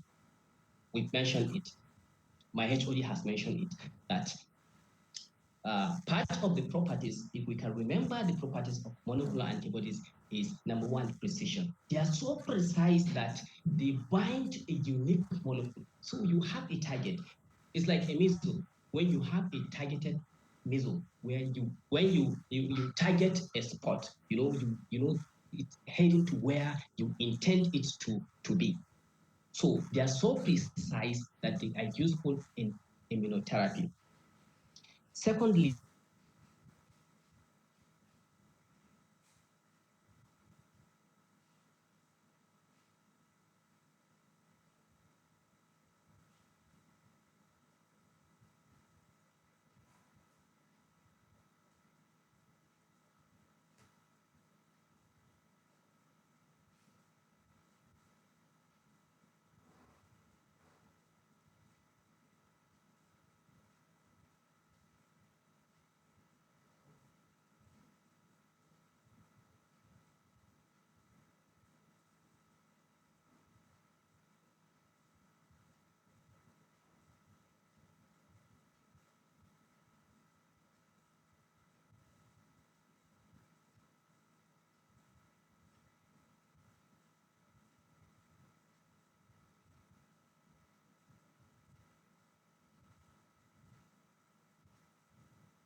This meeting is being recorded. agent or radioisotope. You have the monoclonal antibodies delivering the cytotoxic to the cell, to the cancer cell. So once it drops the cytotoxic agent to the cell, it will kill the cell. And now, after the killing, you have more white blood cells coming, like the dendritic cells, coming to present those debris to the white cells for further destruction. Now we have immune checkpoint inhibitors, which we are going to look at. We have cancer vaccine. In this case, we have active cancer vaccines, not the preventable ones that we know, the hepatitis, the HPV, and others. These vaccines, they are active, they are used in the treatment of certain cancers. Now we have non-specific immune system stimulant. We have some agents that are not actually vaccines, they are not monoclonal antibodies, but they have shown to be useful in immunotherapy. They stimulate the immune system. We have example of these agents like the immunomodulators, etc., etc. This is an example of monoclonal antibody that is useful in the treatment of hematological cancer, rituximab. We know it, we come across it on our daily practice. These are examples of non-specific immune stimulant and vaccines. We have immunomodulators like thalidomide, useful in melanoma skin cancer, multiple myeloma. We have cancer vaccines that introduce antigen into the body so that you alert the system to recognize that there is cancer. So go and fight this cancer. We have the dendritic cell vaccines. These are modified dendritic cells. You collect from the patient and then modify them in the lab, infuse them back to the patient, and then they become a very good treatment in cancer. We have the CAR T cells, we have tumor-infiltrated lymphocytes, we have oncolytic viruses. So we have a lot of non-specific immune stimulant and vaccines in treatment of cancer using immunotherapy. Now, as I said, these vaccines, they are not the preventive vaccines. These are therapeutic vaccines. They are designed and trained the immune system to recognize and attack existing cancers. Example is personalized RNA vaccine. Cancer vaccine is highly promising, used in the treatment of prostate cancer.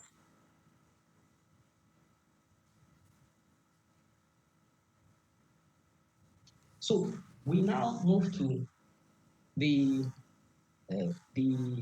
immune checkpoint inhibitors. But before we dwell into the checkpoint inhibitors, what are the checkpoint receptors? What are these receptors? Now, on our T cell, we have several receptors. We have many receptors on our T cells. Some of them are activating receptors, while some are inhibitory. Now, the activating receptors, they are the ones when you have a molecule or a protein binds to them, they will activate the T cell to go and do its job, to take care of cancer cells, viruses, and antigens. Now, on the other hand, we have the inhibitory receptors. Those receptors, they are also very useful. They are very important in the sense that when you activate this T cell, you don't want to activate them completely. I mean, you don't want to activate them for too long or at a wrong time, because when they are activated for too long, you have problem, because they are not supposed to. When they are activated, once they are done with their job, they should be inactivated. They should go back, just like you have maybe like let me say you have soldiers. When you have insecurity, you inform the security agencies. But before they act, you have to equip them. When you equip them, they come out, fight the terrorists or whatever. When they are done, you have to take them back to barrack. Otherwise, you have exploitation, you have problems with masses, and etc. etc. That is a similar scenario with this T cell. Once they are activated for too long, you have problem. You have chronic inflammation, you have autoimmune diseases, etc. etc. Now, the most important of this inhibitory receptors is the CTLA4 and PD1 receptor. Also, there is TIM3, VISTA, LAG, they're all inhibitory. These receptors, when you have a ligand binding to them, what happens is that they will inactivate the T cell. They will tell the T cell, okay, there's no problem, go and relax. Unfortunately, our cells also do have some of these receptors. The normal cells, also the cancer cell acquire some of these receptors.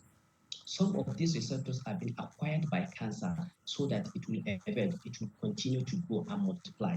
So now we have, for example, this PD1. The PD1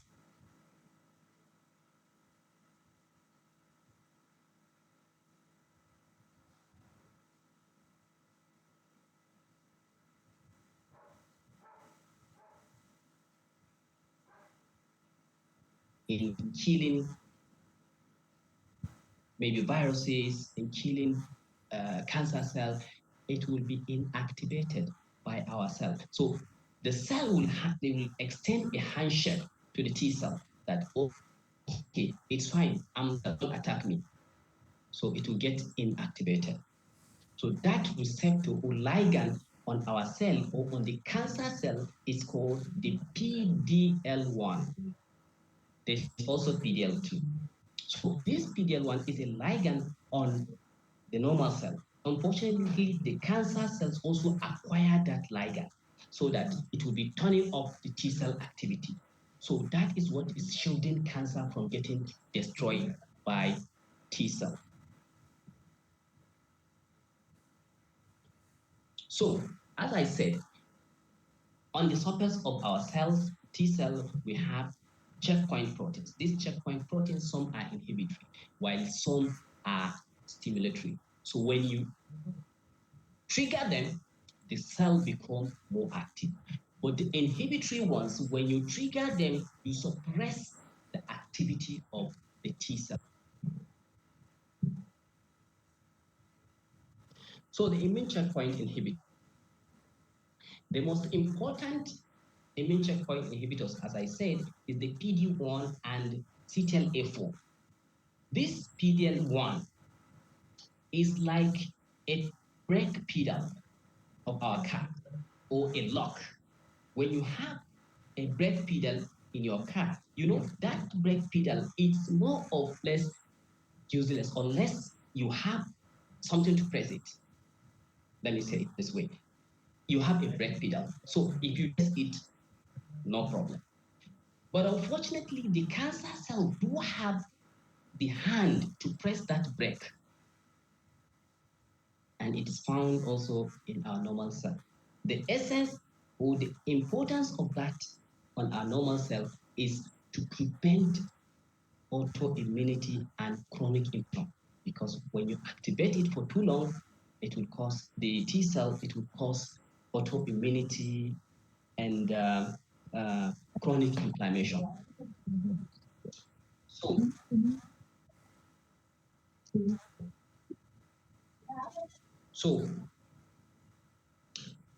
when PD1 is activated, Whose own you carry the T it to? stop attacking. Let them go and submit it for her. So as I said, the PDL1 is a ligand molecule that binds to a receptor in place to the PD1 so that it will inactivate the T cell. Now, checkpoint inhibitors, you have the T cell. Now, having an agent or having a molecule that will prevent that handshake between the PD1 and the PDL1 ligand, you have a molecule that will prevent that handshake, which is called a checkpoint inhibitor. And this is what reverses the T cell suppression. They are designed to block either the inhibitory checkpoint or the protein itself that triggers the checkpoint protein, the PD-L1. So you can bind to the PD-1 or a molecule that we bind one ligand to prevent it from T cell, so that the T cell will be circulating and destroy cells. Another important group, which is the CTLA4 inhibitors. This is a protein on the T cell that acts as an where it works in the lymphatic system or in the lymph node, where a lot of the T cell found. So before even it gets activated, T cell gets activated. This is a very powerful and important protein that when you a molecule that block it, it means that you prevent that CTLA4 receptor from binding to the APC, as the B7, the antigen presenting cells, and the CD28, which will keep it like asleep. So it will just continue to relax. That there's no problem. Continue to rest, no problem. So unfortunately, cancer cells increase the activity of this CTLA4, which suppress the activity of the T cell to attack the cancer cell.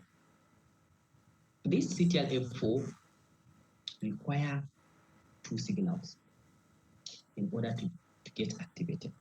During the cell activation, you have the co-stimulatory molecule that is found on the surface of the T cell. This protein is called the CD28. And it also binds to another co-stimulatory molecule on the surface of the antigen called the B7. It's actually a combination of the CD80 and CD86.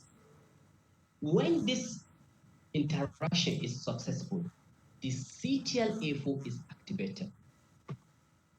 I mean, the T cells get activated. However, when CTLA4 is present on the surface of the T cell in larger number, the CD80 and CD86, that's the B7, are more likely to bind with CTLA than the CD28. So when you prevent this from happening, when you prevent that from happening, you have a lot of the T cell going into circulation and looking for cancer cell for destruction. The diagram is, I think, is not clear. You may not be able to see it. So these checkpoint inhibitors, the PD-1, the PD-L1 targeted checkpoint inhibitors, what they do is actually to increase the activity of T cells in the peripheral tissues. So you have the circulating T cells, and what the PD-1 and PD-L1 do is to enhance their activity in the peripheral tissue. It means that this PD-L1 and PD-1 on the T cell, the T cell is somehow already activated, so it's already in circulation. While the CTLA4 targeted checkpoint inhibitors increase the number of cytotoxic and T helper cells in the whole body, and it reduces the activity of regulatory T cells. So these are some of the licensed check. We have tecentriq, atezolizumab. This, I think last year we had a patient that was placed on it. Unfortunately, we lost the patient. The patient, had taken 2 cycles. Unfortunately, after the second cycle, we could not explain what happened to the patient. But I think the patient came, it was already at stage.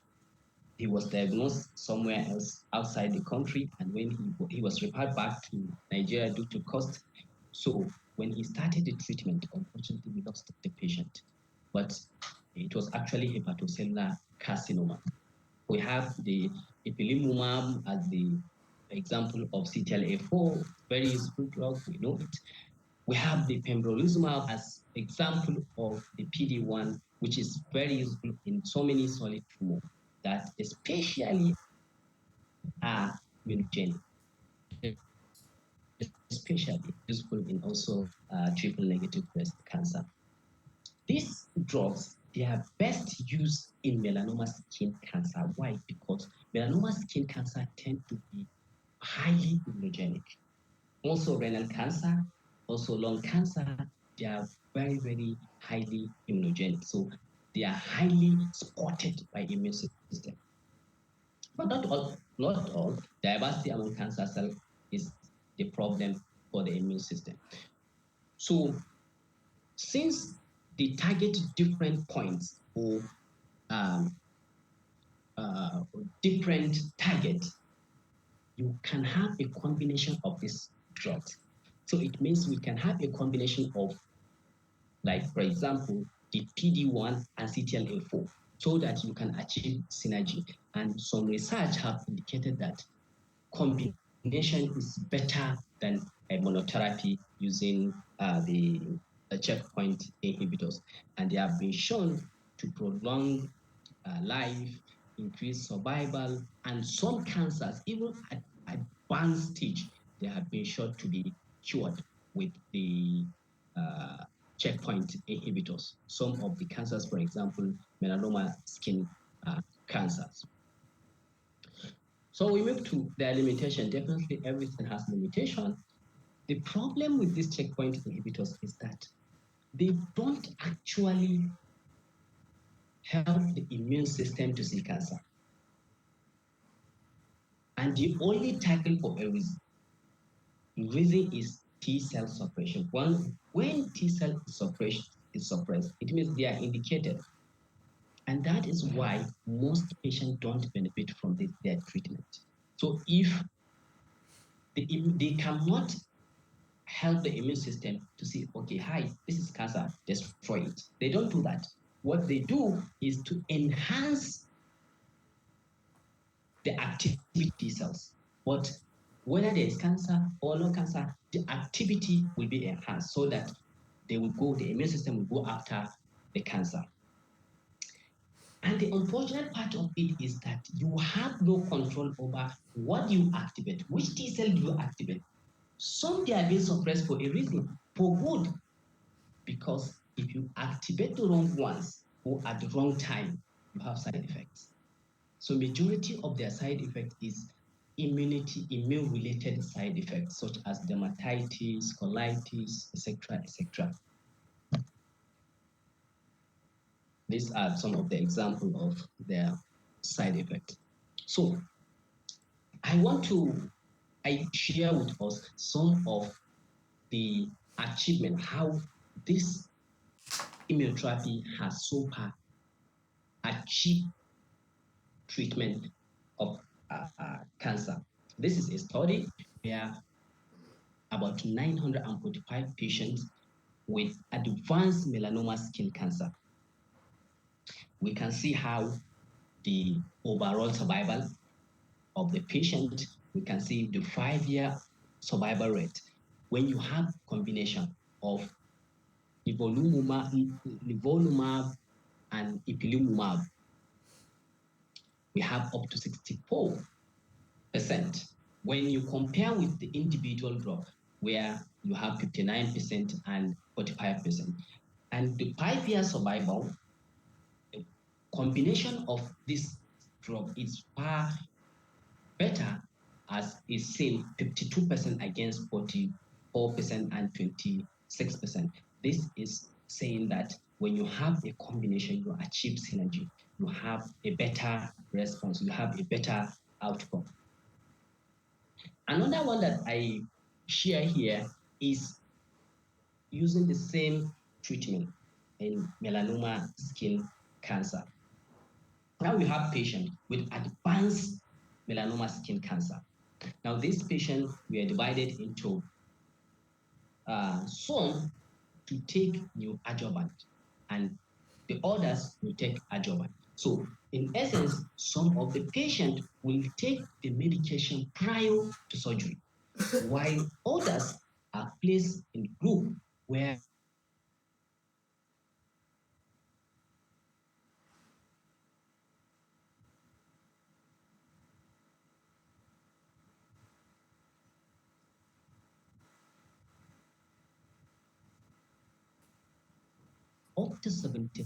72% when you compare to adjuvant. The reason I think is simple. When you are dealing with cancer, that is why it's good to have the new adjuvant before you have the surgery. Because when you do surgery, you can look at it theoretically. When you do surgery, you surgically remove part of or the tumor, you are removing with some of the immune system. So that part that has been removed has gone. So, but when you have complete or intact system, you're trying to stimulate it to work better, to work smarter. So you have a lot of it being working. Then when you are doing the surgery, you are surgically removing the already shrink tumor. So, and when you compare the experiencing disease progression is 20% when you compare to up to 40% after the adjuvant, or rather, yes, after the surgery.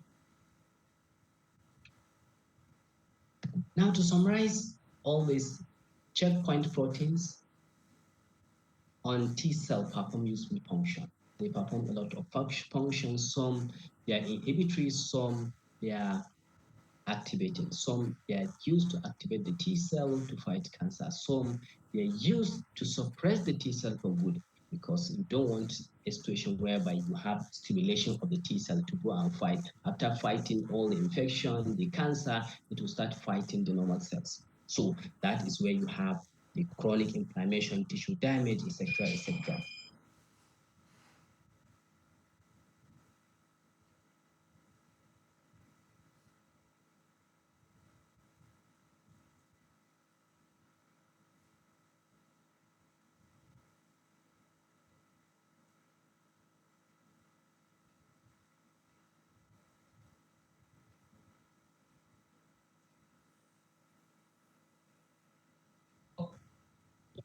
So the ultimate goal is to activate cancer-fighting T cells.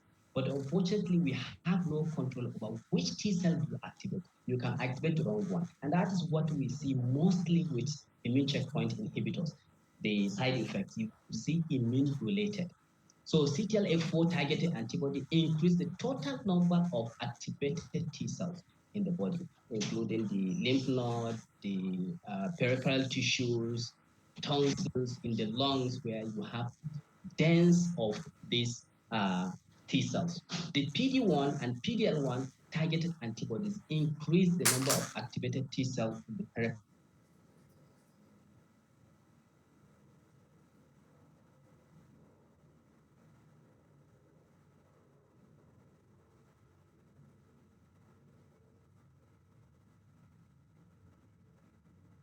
class of cancer treatment.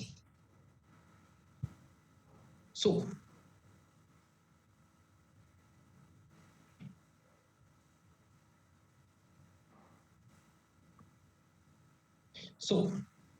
immunotherapy has demonstrated exceptional results in several cancers, leading to long-lasting remission and improved survival rates. But unfortunately, it's generally expensive.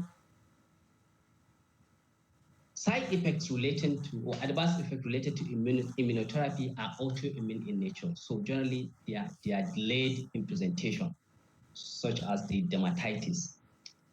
So the treatment of this adverse effect is the use of high-dose steroid with a prolonged taper. Early intervention is key so that we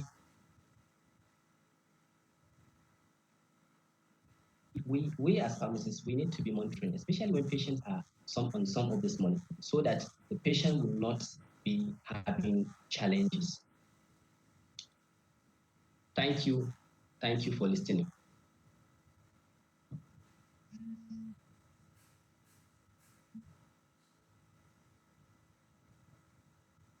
Hello, thank you so much, Pam Haruna, for that wonderful presentation. I agree with me that today's presenters did justice to this topic. They've taken us through from chemotherapy to targeted therapies and now finally immunotherapy.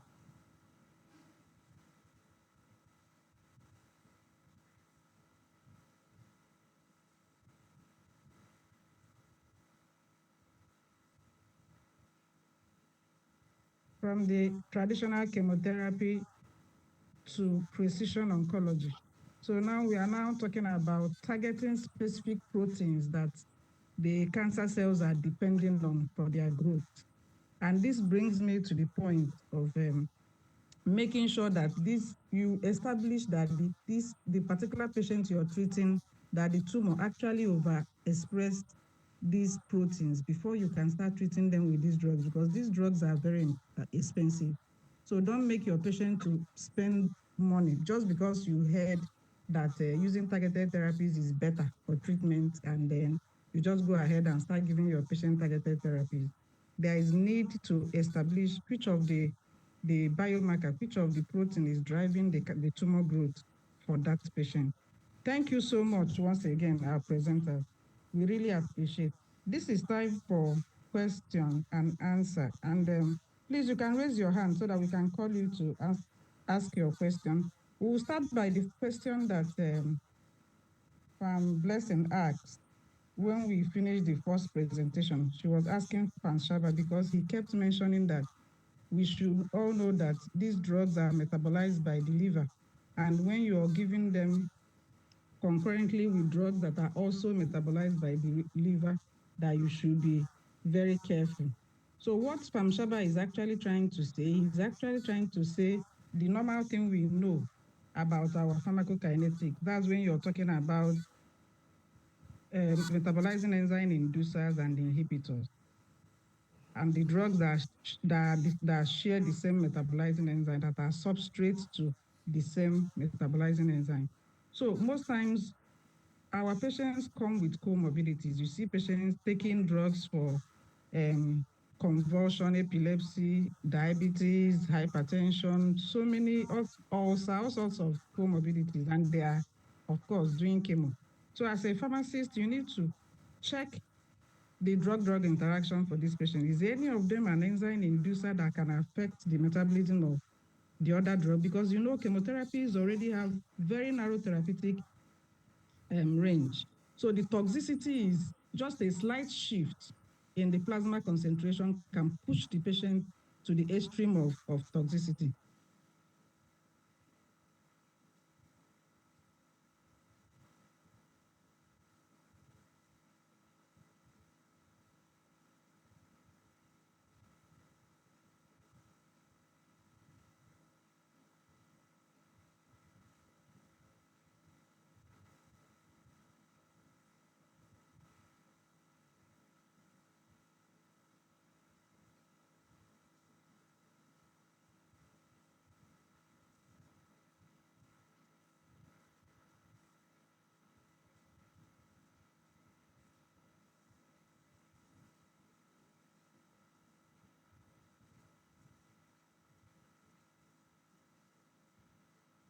This meeting is being recorded.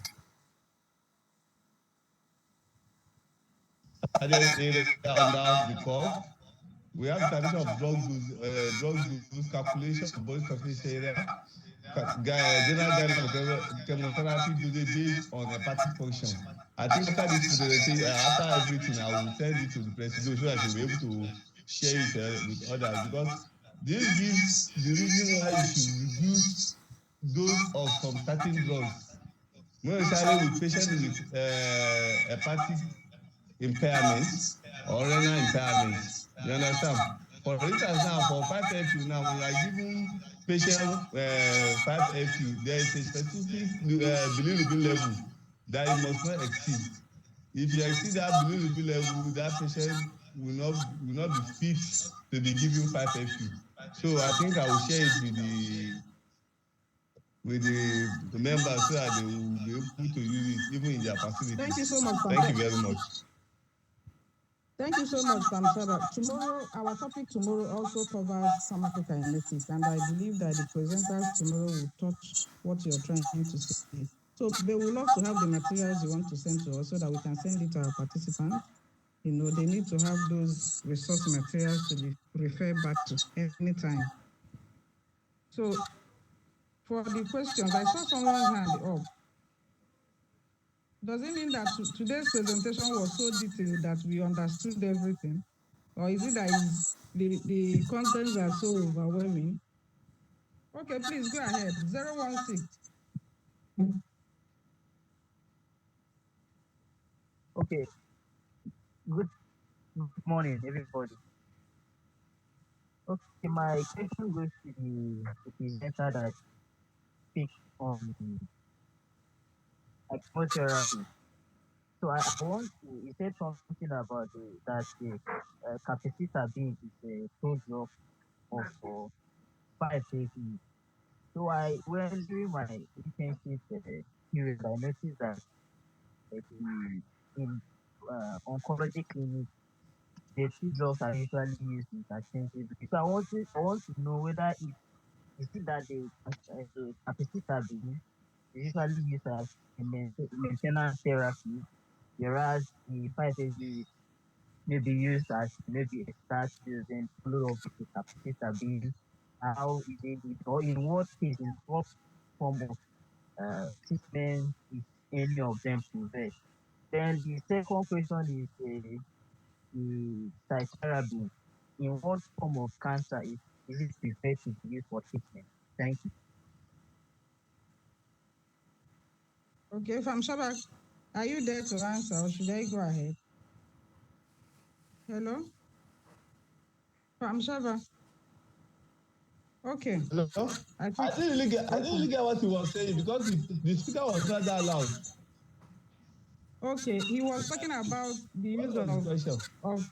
he was talking about the use of capecitabine as a prodrug with 5-FU, whether it is used interchangeably, like you start the with 5-FU as a loading dose, then you now continue with capecitabine as a maintenance dose. That was the question. All my years of practice, honestly, I see something like that because Yes. capsaicin is a prodrug of 5-FU. It's either because we have different regimen. There are some regimen that you use like Zelox.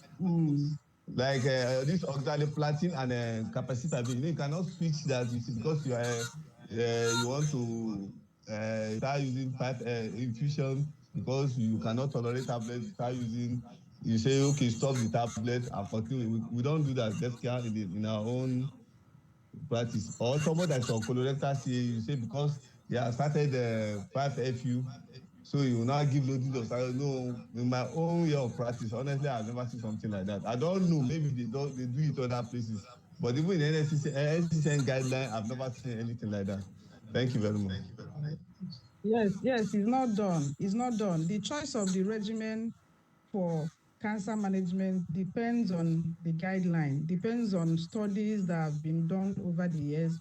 And if in cancer, their research is ongoing, and these studies are done with specific regimens. So if a particular regimen gave a better outcome for that particular that particular cancer, when you are managing that cancer, you use that regimen as it is. You don't substitute capecitabine for 5-FU in a regimen because it's a prodrug. No. So in a regimen that capecitabine is used, you use capecitabine. In a regimen like POS that is 5-FU, you use 5-FU. That is the way it is. And these regimens depend on the particular cancer you're managing. So for some cancers, you see 5-FU. For some cancers, you see capecitabine. Thank you. The second question he asked, I can't remember. Please, what was the second question? 016. Can you help us remember the second question? Okay, the indication of cytarabine. Indication. Okay, cytarabine, he mentioned it when he was presenting. He's mainly used for hematological cancer. Pam Shaba, you can throw more light on that, please. The indication for cytarabine. No, yeah, yes, I think it's mostly for hematological cases. You understand? Like in the combination of, I think it's donorubicin, RC, DA, Yes, for and other hematological hematological. cancers Mostly that's like what we all. therapy for. Thank Yes, you. acute lymphocytic leukemia and all that, especially in high doses with terrible toxic effects. That drug is one of the drugs that scares me a lot whenever they are using it in children. Please, do we have other questions? Any question on the chat board? Okay, there is a question there. I know that alkylating agents have similar mechanism of action with platinum compound, and in most books, I have read they are classified separately. I want to know why the presenter classified the platinum agents under alkylating agents. For those on methotrexate, can they also be given calcium folinate? Pam Shaba, can you answer? Okay, no problem. The issue of classification of platinum compound under alkylating agent, if you check some literature they classify them exactly under alkylating agents. Why in some literature they classify them differently. But in my own case, most of the ones I've been seeing, their classification is always under because their mechanism of action is almost the same thing with the alkylating agent. I hope that one has been answered. And for the folinic acid, depending on the dose that you are giving the patient, when you are giving the patient a high dose, most especially somebody that is on EMACO for the treatment of choriocarcinoma, because the dose is as high as 300 milligram per meter square. So you have to give the patient folinic acid because of the folinic acid rescue for the case of myelosuppression, to prevent myelosuppression. And also in patient that is having sarcoma, we have this combination of MVAC where you use as high as 12 gram, in fact 20 gram of methotrexate. In that kind of situation, you have to give the patient folinic acid. So you give folinic acid based on the dose and based on the regimen required. For instance, now for a low grade choriocarcinoma, where you use methotrexate, a single methotrexate, you also have to use folinic acid on the alternate day. That's how the regimen is. Why in some situations we give methotrexate because of the dose at a very high dose in high grade choriocarcinoma patient. I hope I have answered the questions. Yes, yes, you did. The next question is, if oxaliplatin is mistakenly reconstituted with normal saline, can someone go ahead and administer it to the patient? Honestly, I cannot give guarantee for that because most of the time, from what I have read, I realize reconstituting, from what I have read and seen from my patient, I realize that when you reconstitute the oxaliplatin with normal saline, the activity will reduce by almost 50%, while the toxicity will increase. That's why we don't normally advise. Though some physicians, maybe because of this authority, they will tell you, go ahead and give. No, please, as a pharmacist, it's better for you to do the right thing. You don't reconstitute oxaliplatin with this. Even if you do it mistakenly, you just have to go another one because of the safety of the patient. Because you may give it to a patient and the patient may not react, but you may give it to another patient and that patient may react. So you have to be very careful. Just do the right thing. Thank you very much. Please don't even do that at all, please. Like he said, if you made the mistake of reconstituting oxaliplatin with normal saline, just throw it away and reconstitute another one, please. It's not allowed at all. The next question is, why still use chemo despite its dangerous side effects, even after all the targeted therapy given to the same patient? I don't understand. Is it after giving targeted therapy you're giving chemo again? Well, the truth is that there is no drug without side effects. Even paracetamol has side effects. You remember hepatotoxicity with paracetamol, or even vitamin C. You hear where they mention kidney stone and all that. So every drug has side effects. That is why in chemotherapy, you have to be sure of the dose. So you must do your dose verification, and you must review the prescription with the patient's parameters, the organ function, the test result. You heard one of the presenters was talking about the bilirubin level, talking about the serum creatinine, the GFR, and all that. So those things are what you have to take your time. You know, oncology space is not where you come in if you don't have the patience to sit down and actually review your patients. And reviewing a patient is not just, we don't depend solely on what the doctor did. When they bring the prescription, you just dispense. No, you have to sit down and do your own verification, do your own review to be sure that there is no mistake and that that dose is suitable for that particular patient. So the next question is, President, can I come in this place? yes, please. And furthermore, most of this targeted therapy, they have different type of mechanism. There are some targeted therapy that they take the cytotoxic and deliver it to where they really need the drug. You understand? So sometimes it's always good. Sometimes if you give, that's why in colorectal patient, if in metastatic colorectal CA patient, we give bevacizumab if the oxaliplatin fails, so that the bevacizumab will augment the effect of the Folfox. Thank you very much. Thank you for that, Famshaba. The next question is, at what stage or grading do you introduce immunotherapy, seeing that cancer cells can be so notorious and can even employ these T cells? Or is it that these T cells remain unactivated until the immunotherapies are introduced? Pam Haruna, can you come in there? That's your part. Come again.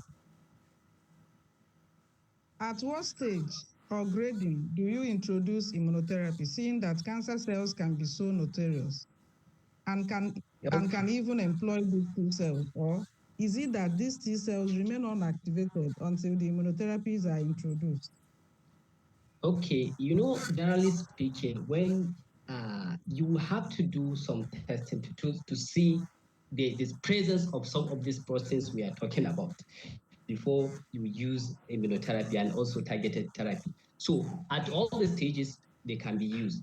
Just that they will have to be tested to confirm that yes, there is the presence of, for example, the PD-1 or CTLA-4. That is when you administer these agents. Thank you.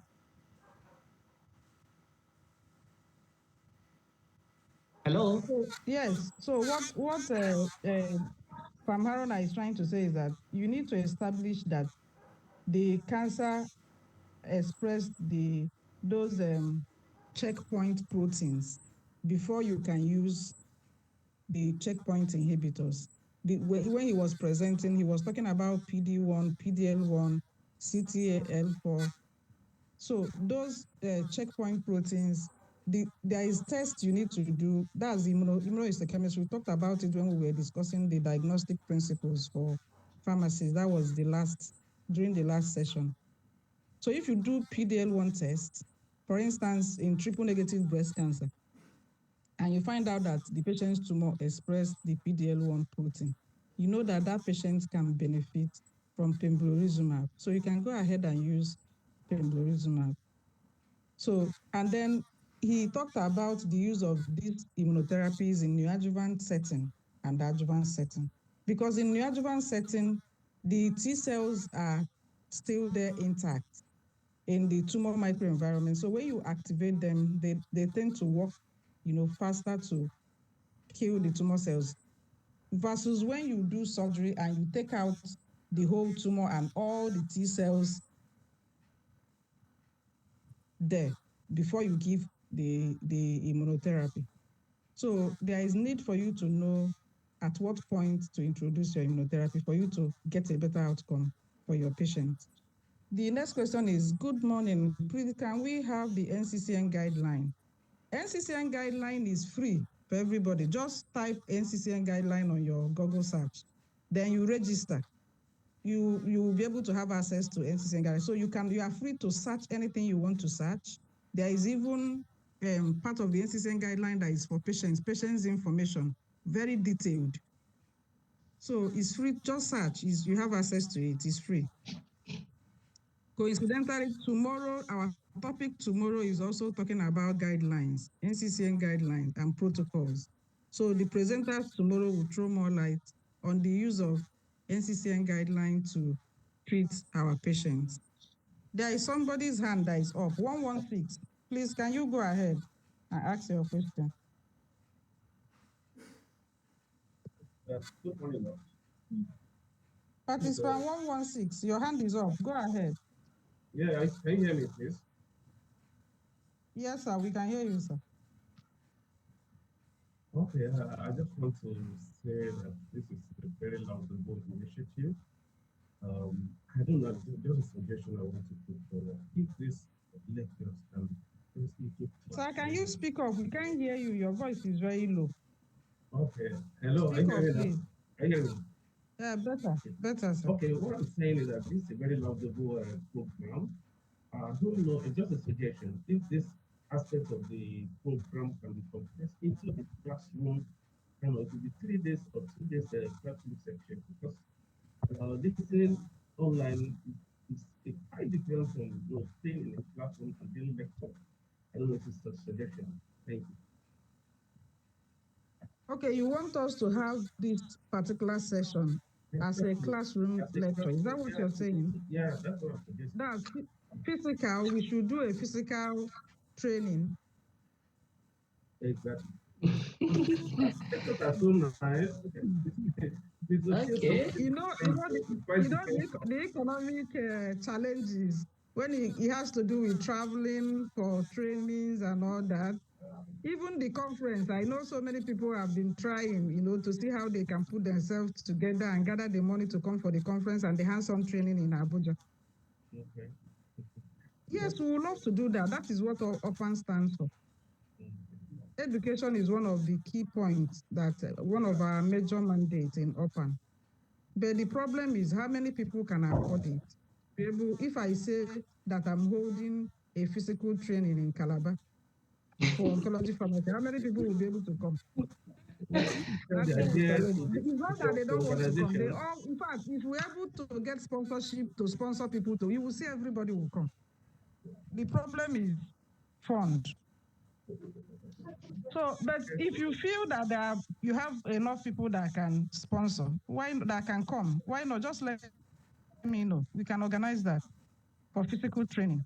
But the only thing I need to tell you is, when you're new in oncology space, most of these things will be sounding as if because the truth is that our training in the university didn't really cover much in oncology. I think it's only cytotoxics that were taught to us, if I could remember correctly.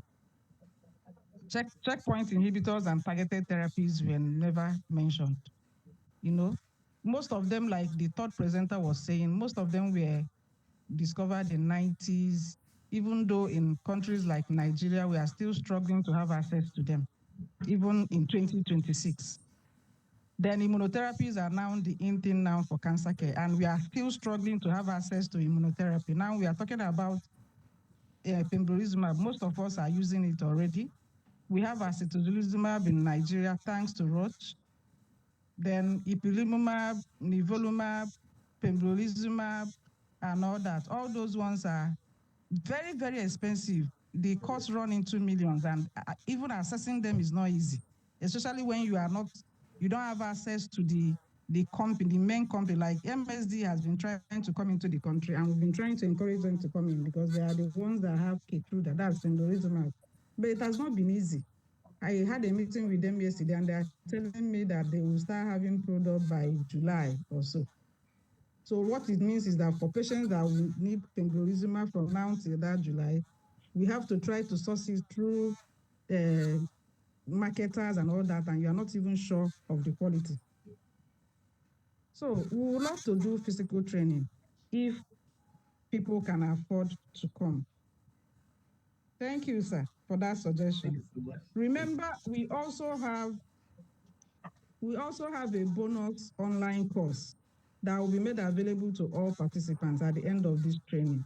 I said it earlier that online course was developed in collaboration with BVGH, OPAN and BVG. So I'm going to give everybody the link. I will drop the link. So you can go online. It's also a course. You do your pre-test, you do the courses at your convenience. It's free. You're not paying anything. When you finish, you do your post-test. You also get a certificate. Most of us today built our capacity through various online courses. So it's always good to do those courses online to help you to get used to all these jargons that we are talking about today that is sounding like you begin to understand them better. Yeah, please can you go ahead, ma? Good morning, Chairman and everybody. Yeah, I think I'm going to, it's going to be like, it's actually a suggestion to what the last speaker said. I think we can add this a physical training or a physical lecture. We can have one day during our conferences for a physical lecture. Already our conference is meant to be just 3 days. So if we had looked into this, maybe this conference could have just extended it by just 1 day to have a lecture like this. I know it's going to be jam-packed, but people will still gain so much, and the financial implications might not now be too much for everybody. That's my suggestion. Thank you. Okay. Like I said earlier, I love teaching, education. That is what we stand for. Remember, 11th May is our hands-on training. So we'll see the possibility of having, especially this particular session that covers targeted therapies, immunotherapies, and chemotherapy, this particular part that they requested for physical training. If we finish the hands-on training early on 11th, so I'm just praying that we'll start as early as 9 a.m. that day so that we can be able to finish everything. Then we can, of course, go ahead and do, even if it's 1 hour session on this particular topic, where we can discuss more and have a presentation on that. It's possible. Our facilitators are always ever willing, to step in anytime, any day, and they will be present during the hands-on training. So if you want them to go through the slides again that day, and there is time, of course they will. Thank you. Please, is there any other question? Okay, I can see there is no other question. So what it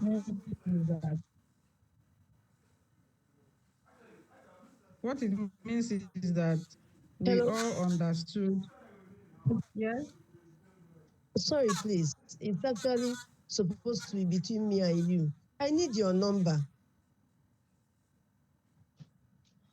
Whose number? I need your new Famai J, the line you're using now. I need it, please. If you can tell me hi on WhatsApp. The line I'm using now? Yes, you told me your phone was bad or something. No, it's still the same number. It's still the same number.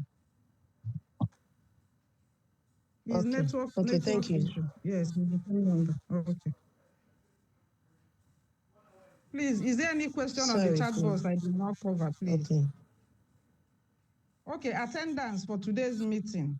A lot of people have been asking for attendance. The college is the one that takes attendance. So unfortunately, the college, the faculty secretary is having serious issues with network. She is the one that drops the attendance link. So we are going to take the attendance tomorrow. So please make sure you're here tomorrow. And we are going to start tomorrow by 9 a.m. sharp. And tomorrow's presentation will be led by the HOD of oncology, the HOD of pharmacy department in University of Uyo Teaching Hospital, together with the team members from University of Calabar Teaching Hospital. And they will be speaking on protocols, guidelines, and then pharmacokinetics in cancer care. So many of you have asked questions bordering on guidelines and pharmacokinetics today. So please make sure you join us tomorrow so that they can throw more light on that. You will have access to the slides for today's presentation, the beautiful slide with all the pictorial description that we saw, making it very easy for you to understand the topic. We are going to share the slides on the group. If you have any questions more, you can also reach out to me. I'm always willing to answer any question you might have. So is there any other contribution or anything from our faculty? I can see our facilitators here. Any contribution? Dr. William? Okay. So that we can round up. Please unmute and speak so we can close.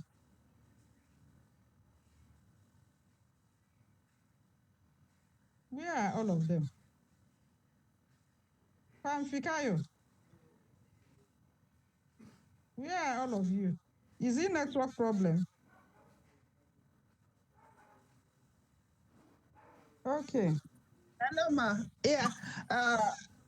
Thank you so much. In fact, from my team here at Lakeshore, we've this being one of the most engaging and relatable presentations that we've had since this presentation started, since this series of seminars started. So we want to thank the presenters very, very much, and all the questions have been appropriately answered. So we just want to say thank you. As for the irinotech, and because we have a lot of colorectal cancer in our facility. Yes. If you don't have atropine, just like you said, irinotecan should not be given. So it's also a take-home point for all of us, both the old and the new oncology pharmacists. Thank you, everyone. Do you also use octreotide for those patients with severe diarrhea? Not routinely, but for those who have diarrhea, yes, we do. We use octreotide. Okay. Aside Thank you so much. And what? I said aside the atropine, apart from the atropine, okay. Yes, if there's for octreotide, yes, we use it. Okay. Thank you so much. That's from Fikayo from Lakeshore Cancer Center. The beauty of this pre-conference oncology training is that you are listening to people that have been in practice, people with practical experience. That is the beauty of it. So we're not just here to do academic exercise. We are here to tell you what we've been doing and how we've been doing it. Thank you so much for joining us today. See you next time tomorrow by 9 a.m. We are going to start 9 a.m. sharp because tomorrow is Saturday. We want to finish on time so that people can go back to their weekend activities. And the next session, that's after tomorrow, we have 16th, 17th. I think on 17th, our partners from Germany that will partner with us for the hands-on training will be doing an introductory presentation, for us to know what we are expecting from them during the hands-on training. So we'll have them with us next time to join us. So please look forward to that. Please try to register for the conference so that we can plan and budget for your conference materials and make sure you get the conference materials when you come. 30,000 naira is not too much to pay for a conference. Please register for the conference. I've posted the link for conference registration. For conference registration, you're paying the 30,000 to open an account. For this pre-conference workshop, you pay to the college account. For the conference, you're paying to open an account, please. So just pay your 30,000 to open an account, fill the registration form so that we can make sure that your conference materials are ready for you when you come. Please. Thank you so much. Goodbye, everyone. See you tomorrow. Goodbye. Thank you, Famaije. You are really doing wonderful. Thank you. Thank Thank you very you. much. Thank Okay. you, sir. Thank Thank you very much. I look forward to seeing all of you in Abuja. I want to see all of you in Abuja, please. Make sure you come so you can see me face to face and we will talk and network and get acquainted, please. Okay. For my plan for the lecture in I'll Calabar, join you now, we're Wasa. coming. By God's grace. I should plan for the physical lecture in Calabar. For my plan for the lecture in Calabar, we will come.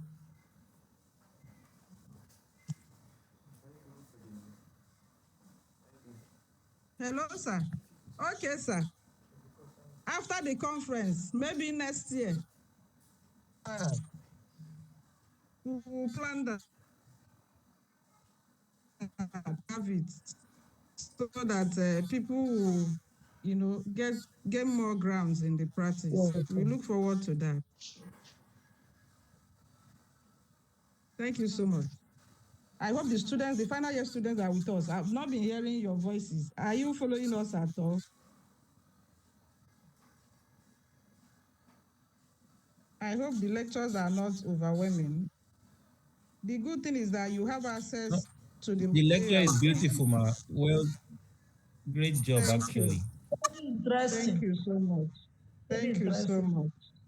We are with you from the beginning to the end, and we shall meet in the Thank conference you. because at least I'm Wow. Abuja based, so I look forward to Okay. the I will even be in Abuja ending of this month for a cancer summit. Then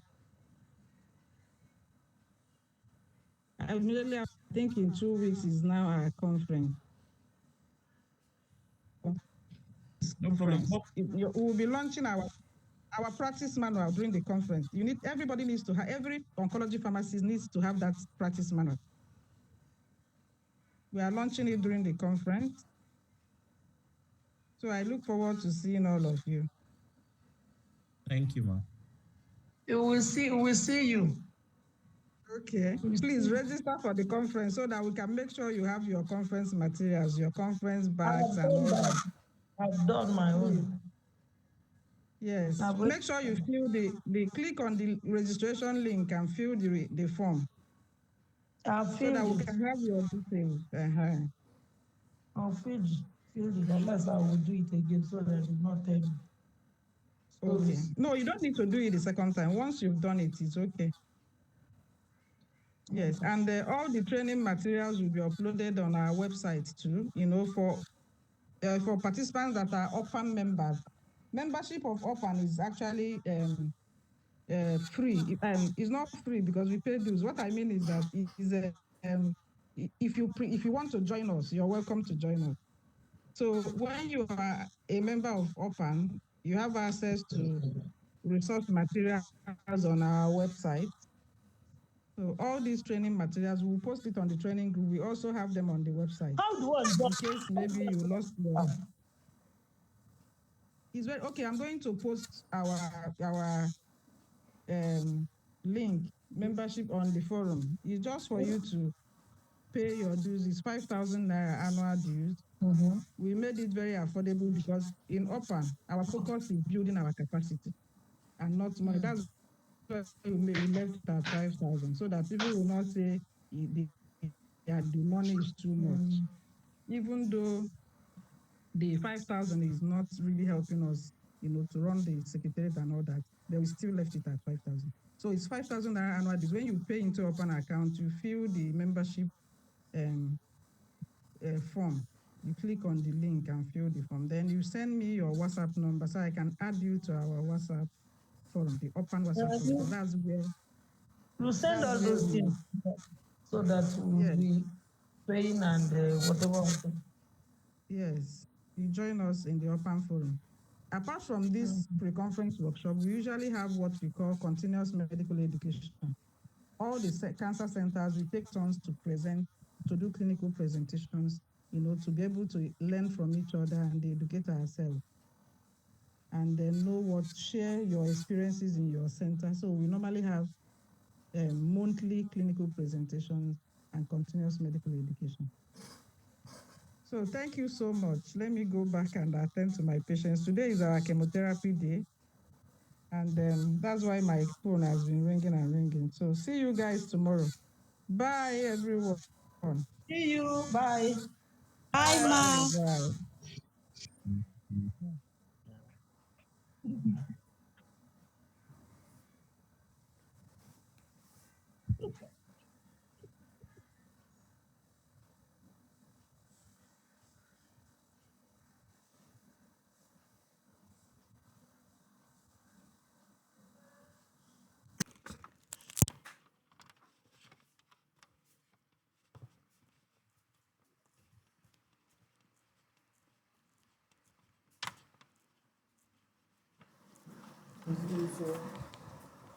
That's finished.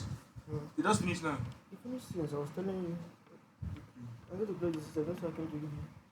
Close now. Oh, close the recording. The recording since then. No, I posted it.